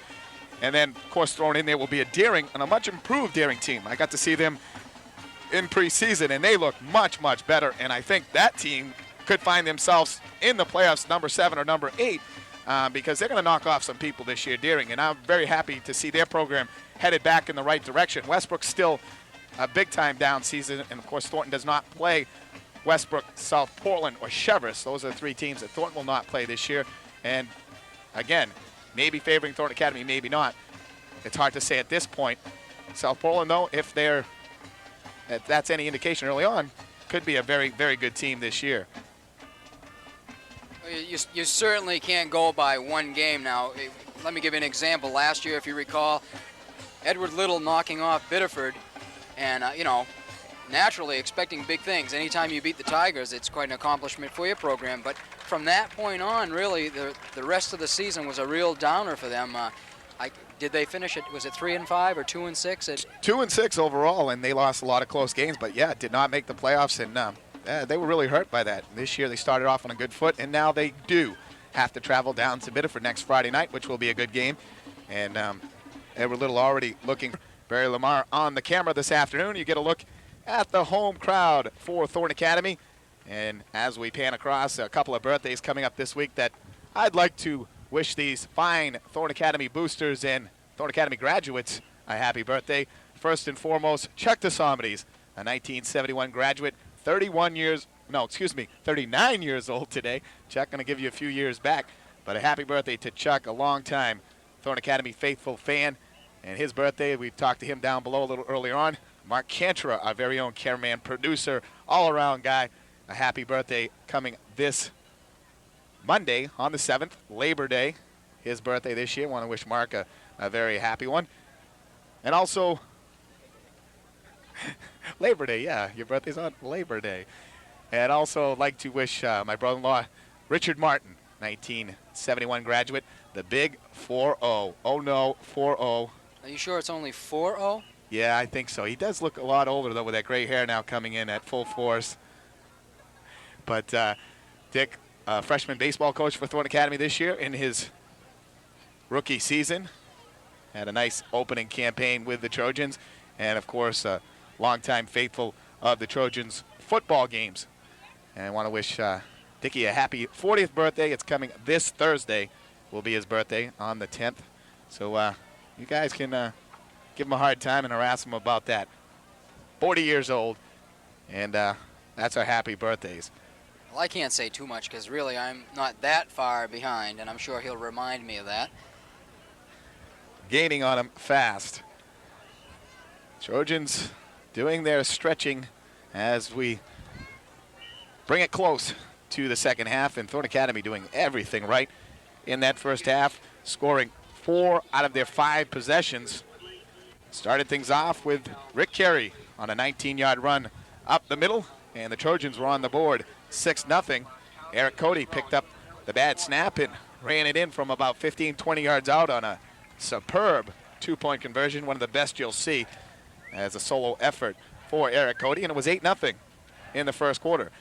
Then Air Trojans, Purvis to LeBlanc, 46-yard touchdown pass, and Thornton Academy on top, 14-0. The snap again was a bad one, and Thornton failed on the 2-point conversion, 14-0. And then in the second quarter, Kirk Purvis on an 8-yard option run, got in the end zone himself, and the PAT was good. Thornton led 21-0. And then late in the second quarter, just before the end of the half, as Thornton has done so well over the last couple of years, they are able to do it one more time. And this time, Purvis with a 20-yard pass to LeBlanc. LeBlanc going up in the air, making the grab in front of 2 defenders. And Thornton Academy led 27-0. The extra point was wide left.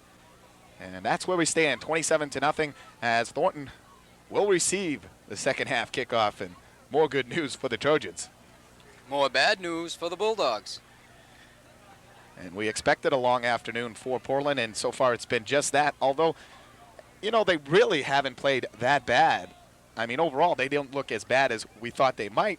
Thornton just really a solid offensive performance. And when you got a great senior quarterback who can just lead the team like that, that's going to happen to you. The Trojans up front are doing a real nice job firing off the ball and opening up some good-sized holes, as we said, and a great mix. And when you do that, you're going to put some points up on the board.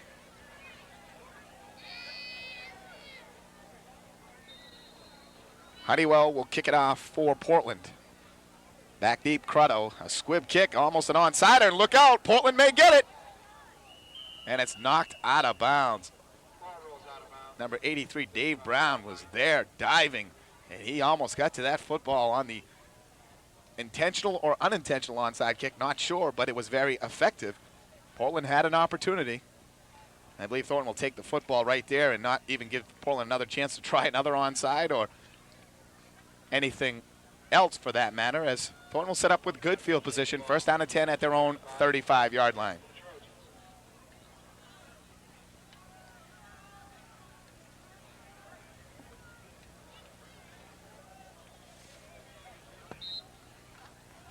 Thornton comes back out. They'll send double receivers to the near side of the field with Crotto and LeBlanc.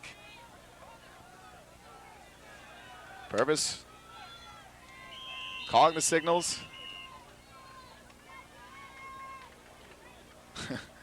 And what the heck is that?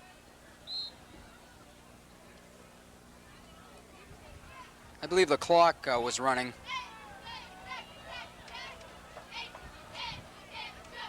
Hand off to the tailback, Langstaff, and he's still fighting.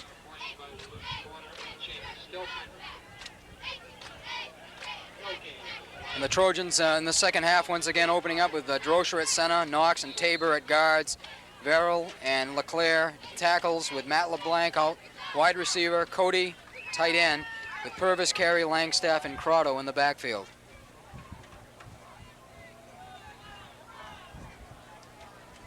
I believe Kirk Purvis was 7 for 9 in that first half, passing the football. And here he goes on the option. He's got room. Crotto blocking, pushed his man to the inside, and that's where Purvis was cutting up.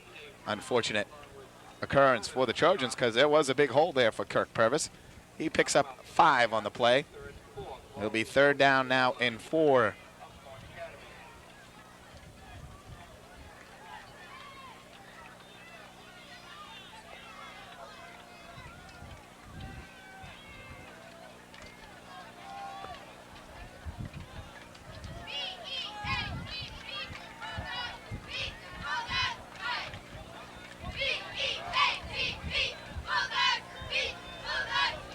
Purvis bobbles the snap, ball still up in the air, and luckily able to jump back on it.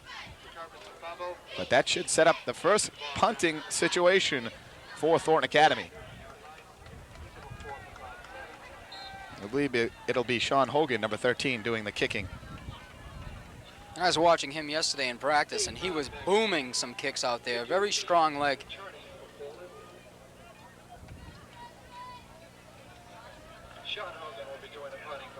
And putting against a stronger breeze as the games progress. The wind has picked up a bit.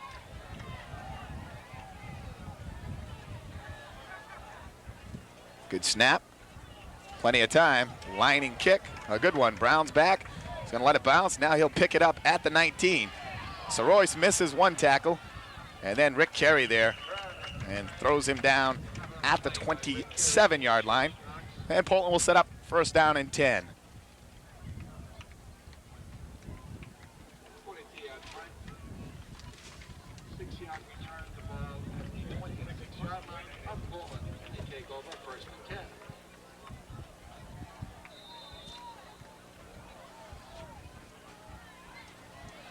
Thornton Academy comes out defensively in their 4-4 defense.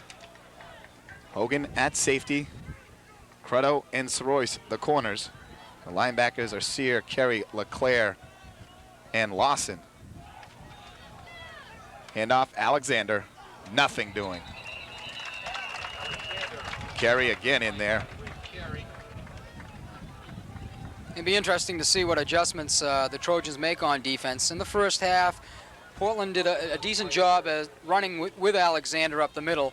And on that first play, the Trojans did a nice job of stuffing things right up there for only a 1-yard gain. Ken Cassette, number 72, in defensively for Thornton Academy, also in on that stop. We expected to see him rotating in. He's now in there, along with number 56, Sanborn. Candleball to pass, and a great play by Soroyce coming across, but wait a minute.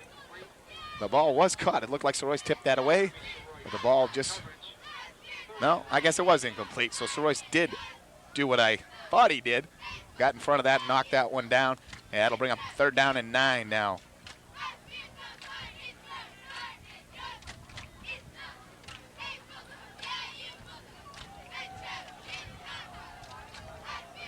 Alexander the lone back. Brown comes to the near side of the field. Honeywell to the far. The draw play to Alexander, trying to get outside, using the stiff arm, and they're not buying that.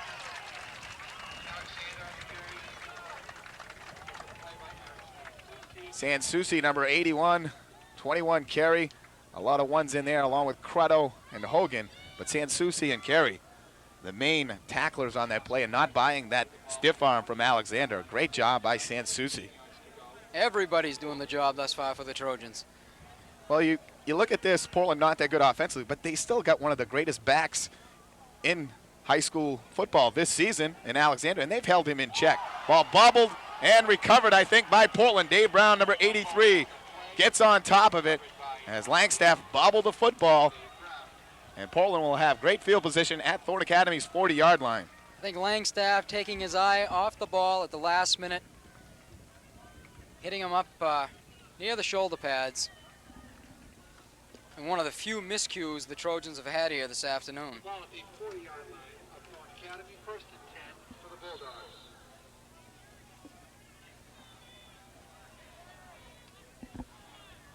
Candlemo with Alexander, the lone back. 1st down and 10. Hand off to Alexander up the middle. And again, the middle of Thornton's defense now stiffening up. And the Bulldogs are determined that they want Alexander up the middle. Sanborn, Hogan in on the stop. Gain of 3. 2nd and 7 now for Portland.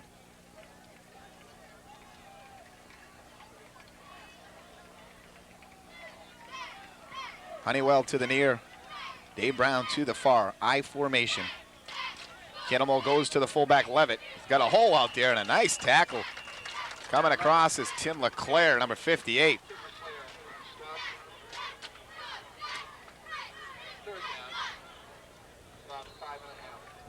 Tim read the play and came up, filled the gap, and initially it looked as though Levitt was going to have a lot of territory, but LeClaire closed the gap quickly. Rick Carey coming off, and the sophomore Kevin Massey checks in at middle linebacker for the Trojans. Cannonball looking out for the screen pass, and he underthrows Alexander, and Matt Sear was flying across, reading that one quickly, and that'll bring up 4th down and 5 now for the Bulldog offense. That'll stop the clock with 5:48 to play. 3rd quarter, Thornton Academy leading 27-0.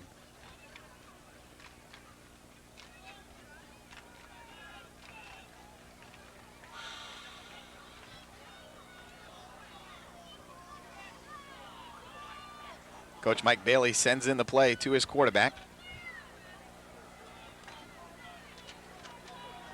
Phil Candlemo comes out. The junior quarterback sends Alexander in motion. 3 wide receivers to this side. The quarterback draw. And right there is Cassette to drag him down short of the 1st down marker. Portland tried to spread the field by sending Alexander in motion. Had 2 guys split here on the near side of the field, but Cassette stayed home, did a great job at stopping the Bulldogs. The Trojans take over once again. That's good that actually the Trojans were able to play defense down this deep in the field, because they had been having their way pretty much primarily here this afternoon. Well, Portland not the stiffest of competition for Thornton Academy this season, but so far, all the concerns and non-concerns, everything's looking very good for Thornton Academy, defensively and offensively. Nice tackle that time by Jamie Stilfen as he throws Rick Carey down for a gain of 1.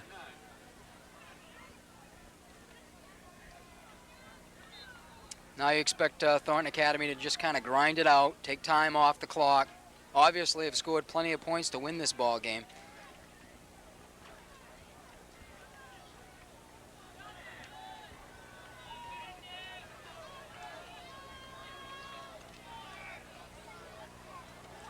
Purvis to pass. Looking deep. Throws it out for Crotto. Crotto back in. Oh! What a play by Crotto as he almost made an incredible circus catch. That would have been incredible. Just to get his hands on that football, though, and come up with it was a great play. And again, avoiding the interception because that ball was underthrown.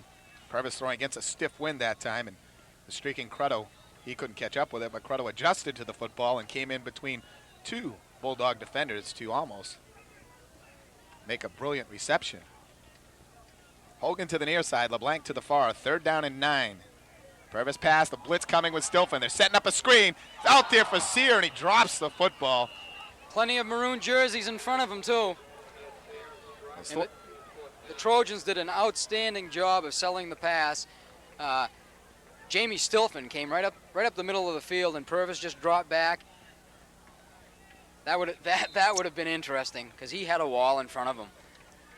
Thornton Academy coming a little bit unglued in the second half, looking sloppy, dropping footballs, fumbling footballs. We had Purvis on the bad exchange forcing their first punt on a 3rd down play. Then we had the fumbled punt by Langstaff. Poland recovered for the turnover. And now the drop pass by Sear. Hogan gets off a squabbler off the side of his foot, gets a decent roll. Brown's thinking about it, and last second backs away as Sear came rushing into the picture. And Christian Dorian downs it at the 33-yard line where the Bulldogs will set up 1st down and 10. Bulldogs take over 1st and 10.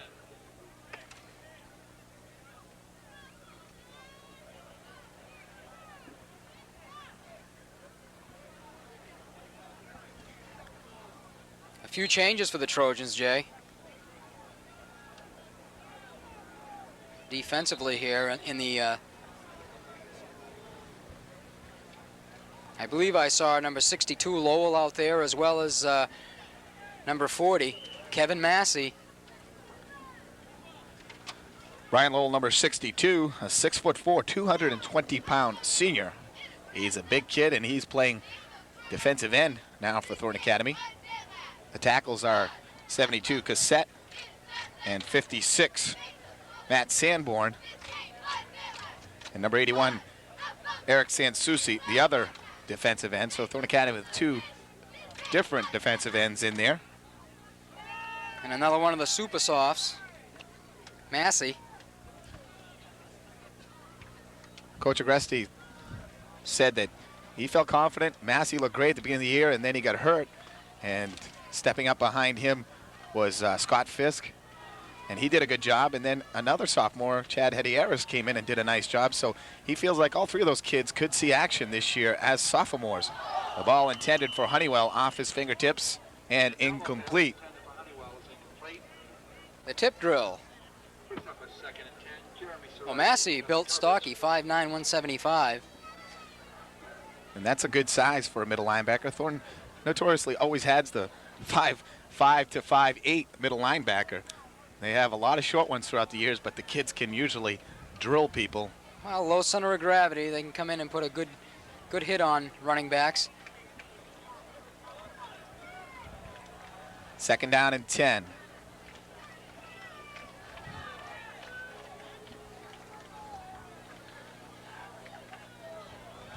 Cannonball looking to pass, cocks it once, and finds his receiver, but that'll only pick up 2 or 3 yards.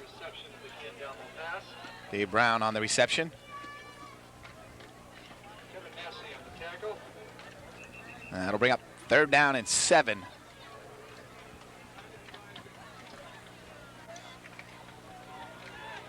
The Trojans have been doing a good job, Jay, this afternoon of staying with their people in the secondary.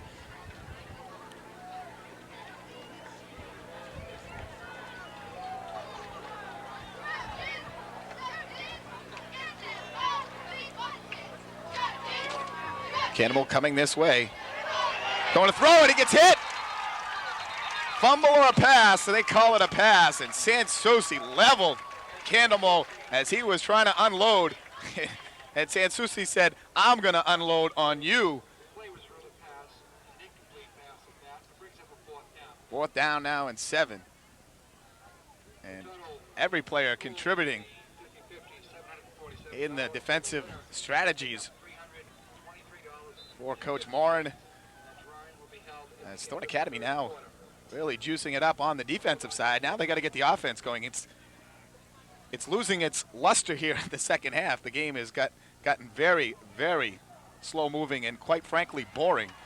Langstaff fields this one. He'll get stood up at the 39-yard line.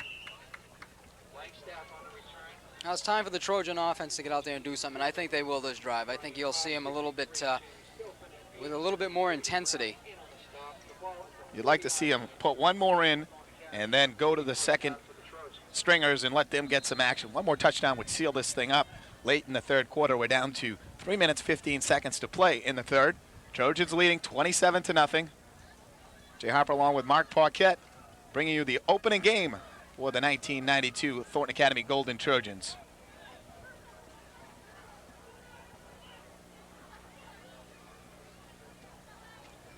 Rick Carey checking in late. Gets the football. He's breaking it. See you later. Wait a minute. One man to block, and LeBlanc gets in his way. There goes Rick Carey. A 60-yard touchdown run. Mark, he checked into the play. Last second, he got told to play by Keith Cruddo. He got up to the line of scrimmage, stuck his mouthpiece in, and they called his number when he wasn't even in the huddle, and he breaks a 60-yard touchdown run. He comes in the game, and Cruddo says, you're getting the ball, and we ought to try that a few more times here. That was great. And I forget which professional wrestler is it, that commercial we hear on radio. You guys bored? You know that commercial, the kids, teenage kids are doing something with their parents, and you guys bored? And I think it's for Slim Jim or something. And I think it's Randy Savage, actually, that comes out and screams it. Well, I was bored, and Rick Carey said, you're bored? Well, here you go. Certainly woke us up on that run. Another high snap. And the kick again peeled off to the left. It's the Ultimate Warrior that does that. Mike, our assistant up here in the booth, following professional wrestling a little more closely than maybe myself. But I know the commercial. The Ultimate Warrior, Randy Savage, hey, they're all the same. But, of course, Chuck DeSomni's our Trojan faithful would certainly correct me on that one. And the Trojans, lightning quick excitement. And Rick Carey gets his second touchdown of the afternoon, going 60 yards up the middle. And Matt LeBlanc doing it with the blocking, too. Turned around very smartly, just did enough, got in the way to allow Carey to trot home unmolested. And Thornton Academy leads 33-0 over the Portland Bulldogs. And, yes, that got us going here as the home crowd has something to cheer about one more time. And number 33 up on the board. Art Laveris' familiar number. I don't know, is anyone wearing that number for Thornton Academy this year? Not according to the program. I don't think anyone dared to put that on this year and having to try to carry on that jersey. But again, Art Laveris' era has ended at Thornton Academy. Some people said, you know, that's a little dramatic, but hey, when the kid does what he did for 3 years in a row, the era has ended. It was an Art Laveris era, and now maybe the Kirk Purvis, Matt LeBlanc, and maybe the Rick Carey era has started for Thornton Academy. Certainly those three players have done it offensively for Thornton Academy this afternoon. Carey and LeBlanc with 2 touchdowns, Purvis with 1, and he's thrown for 2. But I don't think it's going to take long for this team to make people realize that they're the 92 edition of the Trojans, and you'll see there's a lot of outstanding players on this team also. And I touted them as the Air Trojans going for gold in 92. And certainly they have that air quality, but again, the running game is there as well. Hand off to the freshman, Bork, and he rambles off 14 yards. 5'10", 180. Good size for a freshman. Excuse me, I said Bork, it's actually Rourke with an R, and he gets 14. Yeah, excellent size, 5'10", 180. That's, you know, that's a senior size football player. And I don't know if he's also going to play with a freshman or is he going to just stay on the varsity, but Portland feels like they got one of their best freshman team ever. And they scrimmaged the Thornton Academy freshman the other day, and Portland won 6-0 in a very good game. And Thornton's freshman looks very good this season, and the coaching staff of the varsity, JV, and freshmen are very excited about that young class. And we know Thornton Academy had an undefeated freshman team last year, undefeated JV team, and a very, very successful varsity program. So there was a lot of things to look forward to for a lot of years for Thornton Academy as we move our way through the 1990s. Feeder system very important in staying consistent in high school football. Cannonball hands off to Levitt. Levitt down, back up, and now the whistles come out. He'll gain 1 on the play.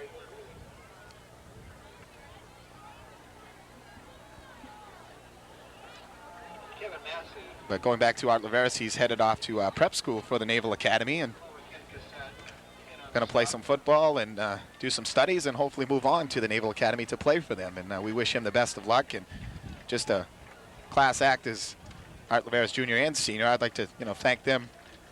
About a month ago, my father passed away, and I've developed a friendship with both of them throughout his outstanding career at Thornton Academy, and they showed up at the funeral, and that was just a class testimonial to the Laverises, and that meant a lot to me. Portland picks up another first down inside Thornton Academy territory as Coach Agresti sends in a lot of different players now. He's shuffling in more and more as we head to the conclusion of the third quarter, down to 45 seconds to play.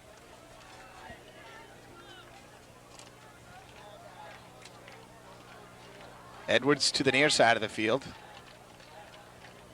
Brown to the far. Cannonball rolling out, pressure on, and he overthrows his intended receiver. Number 62, Brian Lowell, the big guy we talked about just moments ago, in there with pressure.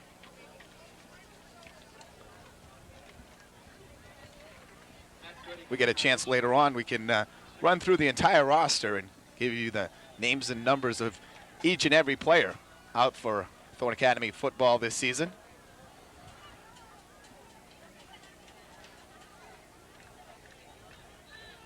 Every player vital in the cog of things. These guys work the first teams and they're out there supporting and deserve a lot of mention as well. Rourke again on the carry. He'll pick up 4.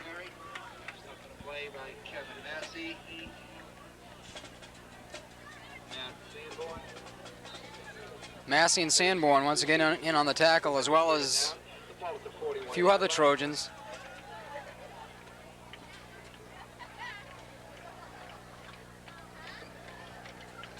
It's funny to look down there at the corner and see number 12 with the black gloves on and everything. It's Jeremy Sorois, of course. But he looks so much like Craig Agresti of last year, who wore the number 12, the black gloves. I know when we went to practice, watched them in preseason, we looked over there and we're like, wait a minute.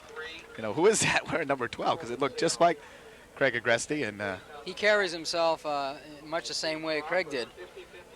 It was kind of eerie that first practice that we saw him. And the good thing about Sorois, junior experience. Thornton getting quite a bit of junior experience. And they'll be strong for a number of years to come, no doubt about that. That concludes the third quarter. Our score, Thornton Academy Golden Trojans 33, the Portland Bulldogs nothing. You're watching Thornton Academy High School Football on CTV 30. We'll take a break, back with the fourth quarter right after this. The winning number for the 50-50. 7, 6, 7, 8, 3, 0. Back at Hill Stadium in Saco, Marc Paquette along with myself, Jay Harper, and no 50-50 winner for Monsieur Paquette. Next week. Next week. No, actually, I think I'll wait and sacrifice and win the Biddeford Thornton game if it matches last year's pot. What was it? Something like it was, $2 grand? Or? Oh, I was going to say $3,000 or $4,000. It was ridiculous. Bigger than the Maine State Lottery after someone wins it the next week. It's worth $373 this week. And Which is a nice piece of change. it certainly is. You take a week off with that.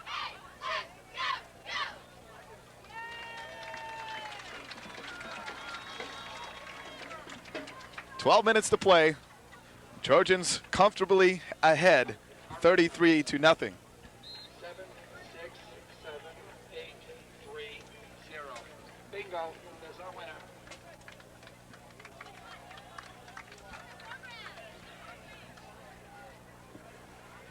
He will remain anonymous for IRS purposes. Brown in motion. The pitch out to Rourke. Cuts up inside, and he'll pick up about 8 on the play. First down for the Bulldogs down to the 30. Stop the play by And Rourke is looking pretty impressive, Jay. Certainly is. A freshman, folks. Carrying the football in the first game for the varsity football team. Doesn't appear to be the least bit intimidated out there.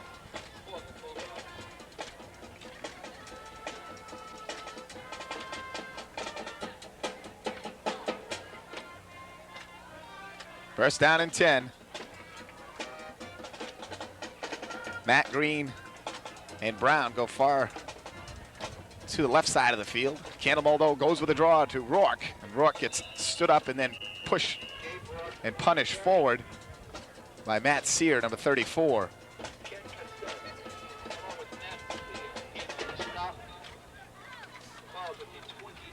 Second and 8.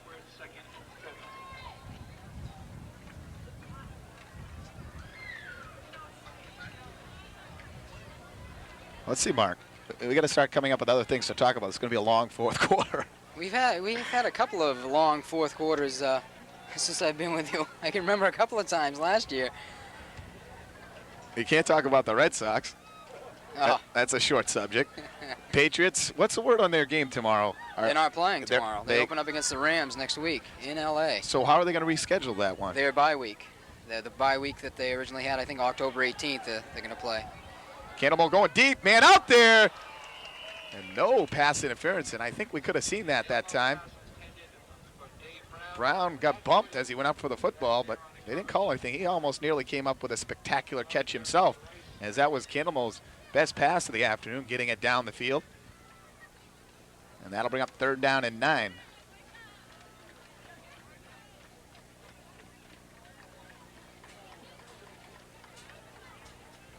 NFL football underway the same week as high school football on the Labor Day weekend. Levitt comes in motion. Pitch out to Rourke. Ball comes free. Trojans are on it. No, yes. Matt Sear up with it. Well, that was almost picked up by Kevin Lavassa, 5'9", 180-pound senior. Somehow went through the grasp, and other Trojans there to pick it up. And now you're going to see some, it looks like the second unit offense is going in here, Jay. You will see, or you will remember that play for the rest of your life if you're number 50, Kevin Lavasser. Those chances don't come along too often, and a chance to recover a fumble. And Lavasser had it in his grasp and lost it, and Matt Sear, who's recovered a few already in his career, I remember against Marshwood last year, came up with a fumble. Comes up with one as Thornton Academy goes back on the offense. Burgess, the quarterback. Handoff to number 44, Jason Boudreau, and Boudreau almost gets declothed, but not before he picks up 8 yards. In at center, number 67, Marty Gaines, 5'9", 200-pound senior. Also in is number 68, Alex Harder, 6'3", 210-pound sophomore. And completing that right side is number 76, Darryl Bryant. Darryl is 6'10", 275, and only a sophomore. Just call him Darryl. Headed off up the middle, and a first down pickup for the Thornton Academy second team offense. Number 10, Christian Doyen, who they list as a quarterback, carrying the football.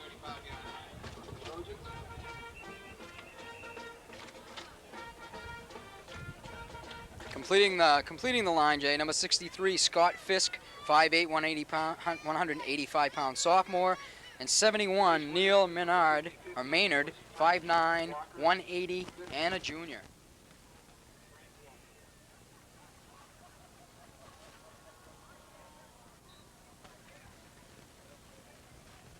So Thornton Academy picks up the first down, 1st and 10. Andy Burgess, a 6', 195-pound sophomore,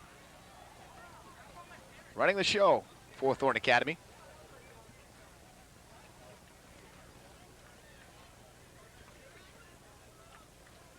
Officials timeout down on the field.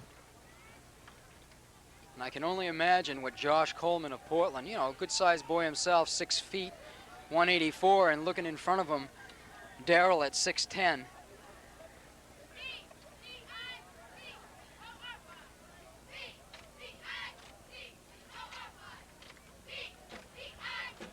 And a long delay down on the field, and we don't need this at this juncture of the contest. Still 9:43 to play. Thornton Academy with a very, very insurmountable advantage, leading 33-0. No whistles and no hankies right now. Let the clock roll, boys. Roll, roll, roll. I think that's Jim Morrison, the Doors. Matt Gooding entering the game now, Jay, 5'6", 130 pounds, and he's a junior. He comes split to the near side of the field. To the far is number 15, Chris Sear. I formation in the backfield. Burgess pitch out to Doyon. Doyon avoids one man, steps back inside, spinning and turning. All kinds of moves, not much yardage. Doyon, a 5'7", 140-pound sophomore. Good job fielding the pitch from Burgess, and then avoiding the hit of number 45, Matt Levitt. Dave Massey, number 28, checks in with the play.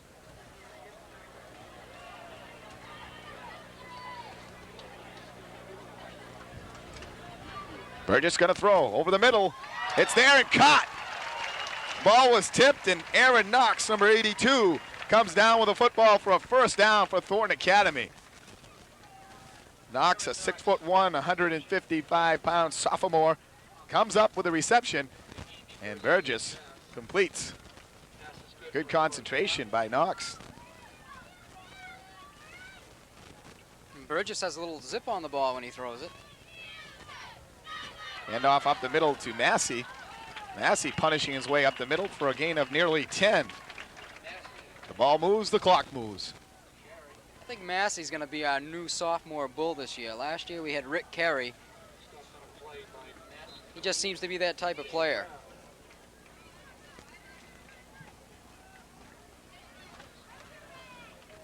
Second down and 1. Massey and Doyon, the running backs, I formation. Hand off to Doyon, the deep man, and he'll fight forward for a gain of 5 and a first down for Thornton Academy. Last year's second team was very successful under the helm of Keith Crutto to score points late in contests, and this year under Burgess trying to do the same.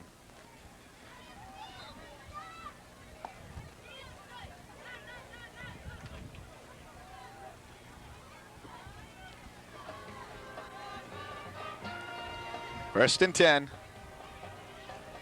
Burgess to Massey. He'll pick up 1 as he finds some tough going up the middle this time. Well, this is great because it gives these guys a chance to execute what they work on all week in practice. Just a reminder, these games can be seen on CTV 30 Sunday mornings. I believe around 10 o'clock they'll go on, 10:30 in the morning.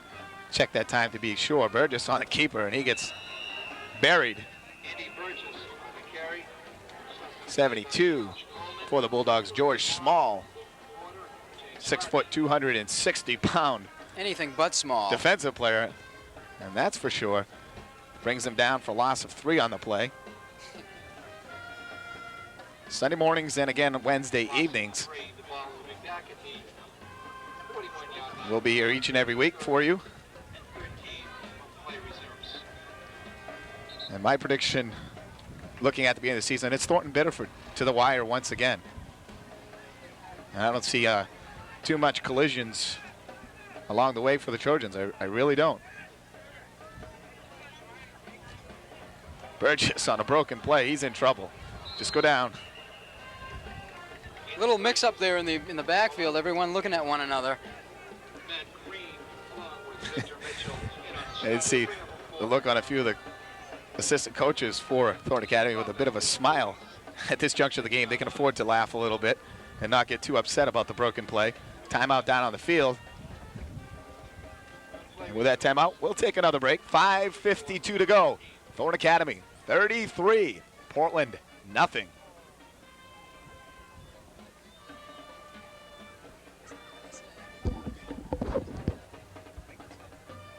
Politics. It's Celtics. What a meal.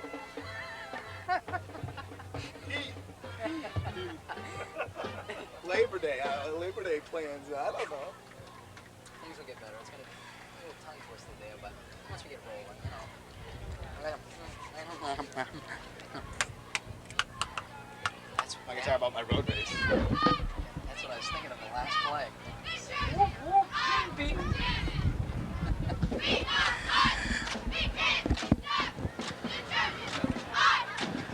What is it, Paul S. Hill Stadium? Paul S. Hill?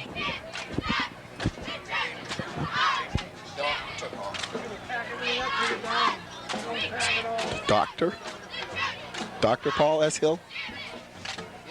No, I forget. I used to know. All right. Coming back. Coming back. Welcome back to the spacious Dr. Paul S. Hill Jr. Stadium in Saco. Jay Harper and Marc Paquette, Barry Lamar working the camera this afternoon, and Thornton Academy working the clock and the score, both in their favor, leading 33-0, 5:52 to play. And a fourth down play for Thornton Academy. It looks like they're going to go for it. Well, Burgess, the quarterback, is also a punter, I guess, and doing the backup punting chores, and he's back deep to kick. Portland not sending anyone deep to return. They don't know what to think. The rush forces a high kick, short. See what kind of bounce Thornton gets. They get a decent one, as it'll be marked down at the 26-yard line. The ball was touched before the final mark down at the 24, so they'll spot him at the 26. And Thornton Academy's defense will come out now and trying to hold the goose egg. I always love that shutout, and the first defensive unit has worked so hard this afternoon. The second team wants nothing more to be razzed by the first team saying, hey, you gave up 6 points, you know, you ruined our shutout. And they want to do it as a complete team effort here. So you know this defense is out there and going to try to put down the determined bunch from Portland who want to do everything now they can to avoid the shutout. That's all they can shoot for at this juncture. It'll be a challenge for the second team defense because I don't believe the Bulldogs have enough players for a second team offense. So they'll be in there against the big boys. Very, very true, Mark. Just a shame after Portland's great season last year to come back and just lose so many players and have the numbers alone just got to really hurt you. And they had as I said, their JV team last year was undefeated as well. Obviously, Thornton and Portland didn't play JV game last year. I'm not sure. I think what happens now, Thornton will play Biddeford the first one of the year because after the end of the season they don't want to play, so they skip playing the first team's JV squad. So that's how I think Portland and Thornton both ended up undefeated as JV units. But they had a very good JV team, and they were looking forward to it. And again, the loss of Galen Gullett, a kid who ran for 200 yards when Alexander was hurt last season as only a sophomore, started at outside linebacker for him all season, and for religious reasons, his parents took him off the team. He started the season again.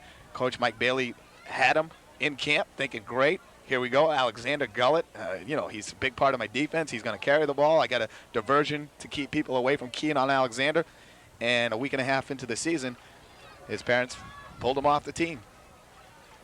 And from what I understand, he has a younger brother who's a freshman at Portland this year who was going to be, they say, an outstanding football player also, and I believe he's obviously under the same circumstances. He won't be participating.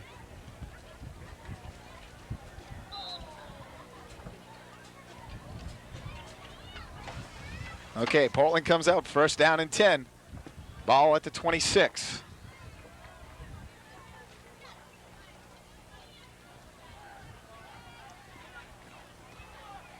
Pitch out to Levitt.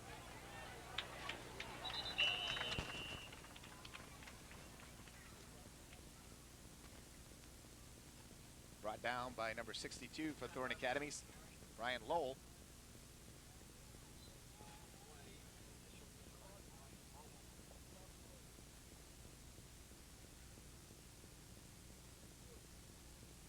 Nothing.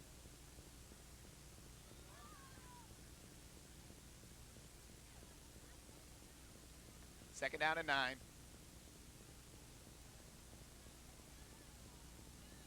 And off to Rourke.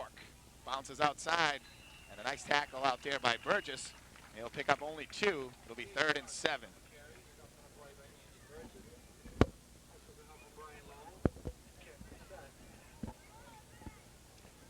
Nice job by Burgess on that tackle. It kind of reminds me of the coach we had back when we were in high school. Savisky used to always say, head up, eyes open. Number 10, Matt Green, brings in the play, and he has taken over the chores at quarterback. Green, also a junior, 6'1", 165-pounder. He drops the snap, sticks it in Rourke's hands and says, here, I don't want this thing, you run it, and causes a loss of 2 more on the play. That'll bring up 4th down and 10 for the Bulldogs.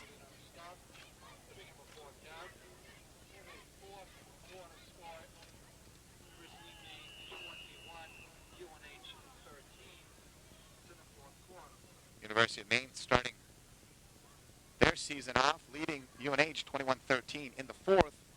And the coaching staff up there looking for brighter and better things for this season. Had a tough year last year.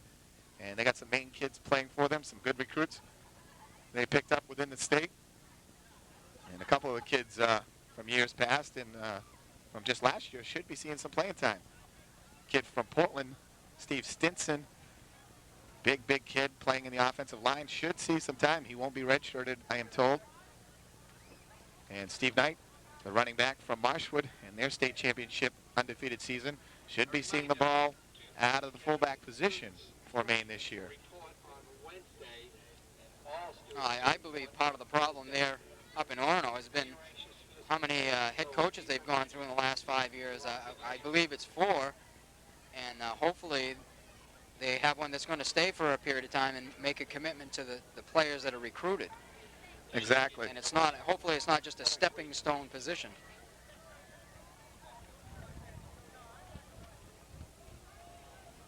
Portland now in punting formation. Rourke will kick it away. And a good bounce as Dave Massey thought about fielding it and wisely got away from the ball. Punt is good for 32 yards to the 42-yard line. Portland Academy with the Trojans take over. Portland Academy will take over now. First down and 10 at their own 42-yard line. 3:33 to play. The Trojans will look to just grind it out and try to run the clock out and keep the Bulldogs from having the ball in their hands, thus enabling Thornton Academy to come away with a shutout victory.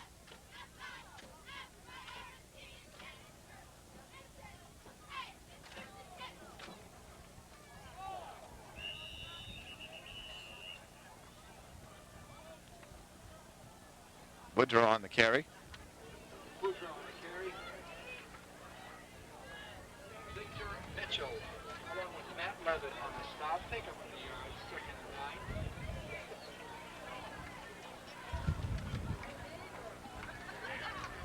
9. Upcoming events for Thornton Academy in this week. Girls soccer team have their first game on September 9th. This Wednesday. It's a 3:30 game at Macaulay in Portland. And then they have one on Friday, the 11th. Again, it's away at Lewiston, 4 o'clock start. Looking at the field hockey team, they have a Tuesday date with Sanford this Tuesday on the 8th.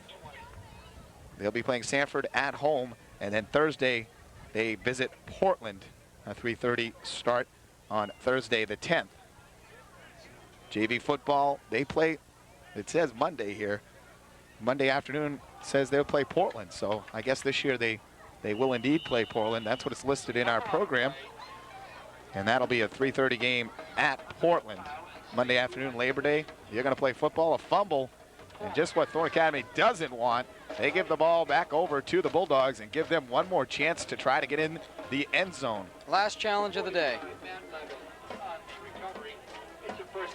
Freshman football team will have their first contest of the season this coming Friday on the 11th at Massabesic. 3:30 start. The boys soccer open up the season on Thursday the 10th. It'll be home at Thornton Academy Sports Complex against Deering. 3:45 start, and then they'll play Saturday the 12th, an away game, 12 o'clock start at Portland.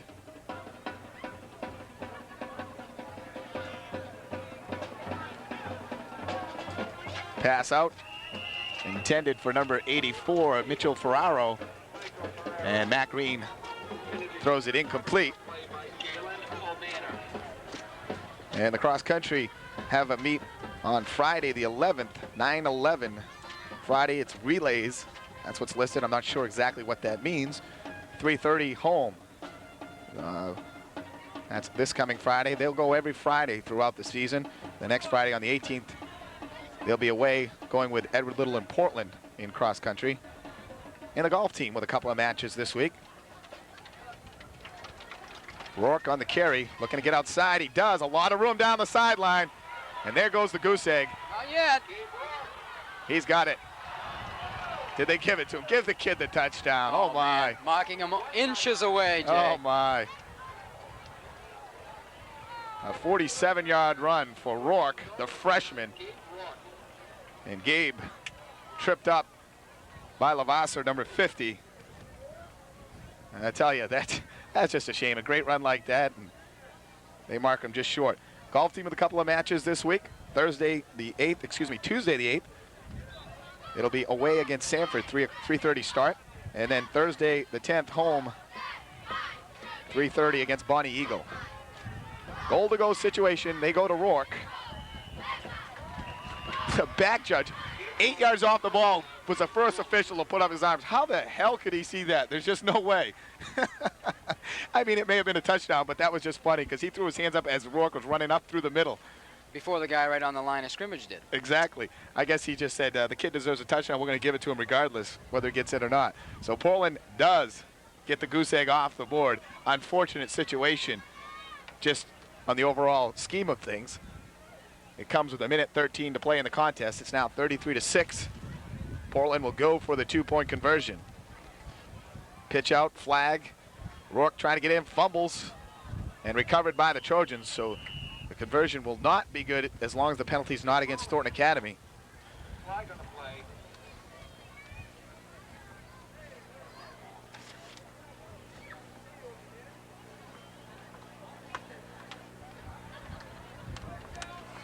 And the only team I missed here is the freshman boys soccer team. Has an away contest with Cape Elizabeth on Friday the 11th, 3:30 start. And that runs down the upcoming week for you in Thornton Academy's fall sports schedule.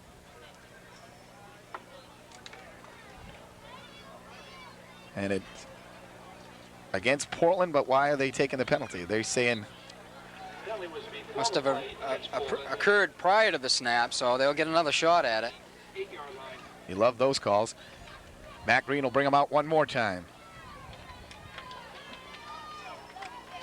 Seth Jordan comes to the near side. Not Sass Jordan, the rock and roll lady. It's Seth Jordan. And Rourke on the carry. Stopped at the point of the snap. 2-point conversion, no good. So with a minute 13 to play, Thornton Academy lead has shrunk to 33-6.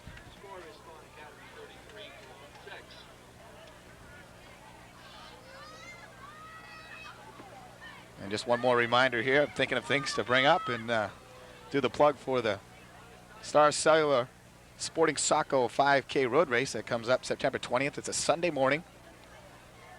Thornton plays on a Friday night that week against Edward Little. So all you football players that are in shape that don't get bruised up too bad, come out and run this race. It's to benefit the Saco Middle School Athletic Boosters. Second year we put this on. It starts at Young School in Saco. 5K, of course, is 3.1 miles. And I know that Coach Mondor of the cross-country team is going to bring out a lot of his runners to run the race. $6 entry fee. And, of course, it all benefits Saco Middle School sports, the feeder system for the Trojan football team and Trojan every other team, basketball, field hockey, soccer, whatnot.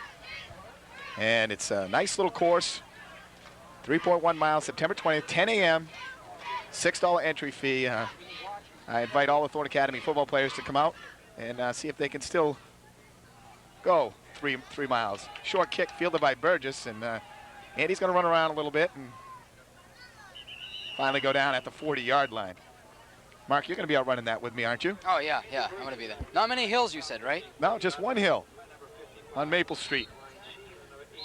Goes down North Street, take a right on Spring Street all the way to the end, up Lincoln Street, up over Maple, take a left by Jim and Jean's Variety, go up Bradley Street to Garfield, all the way down the end of Garfield, taking a right and going in front of Star Cellular and all the way back to Young School by the tennis courts. And I'd like to thank them for sponsoring the road race. Where's the resting station? The resting station's at Wagner's Market. You can stop in there and get a cold beverage, a gut bomb if you want, help you finish it. Dorian on the carry.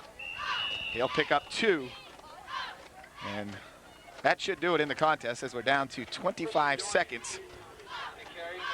So anyway, again, Sporting Saco 5K road race, September 20th, 10 a.m. Thornton plays on Friday night at EL, so the football players can come out and run it. I know the cross-country kids will be there, and we invite you all. There'll be T-shirts for the first 50 entrants, and there's a couple of trophies for the first and second place finishers in different categories. And that'll do it, folks. Thornton Academy Golden Trojans convincingly pounding the Portland Bulldogs. Our final score, 33-6, Thornton Academy. We'll take a break, come back with our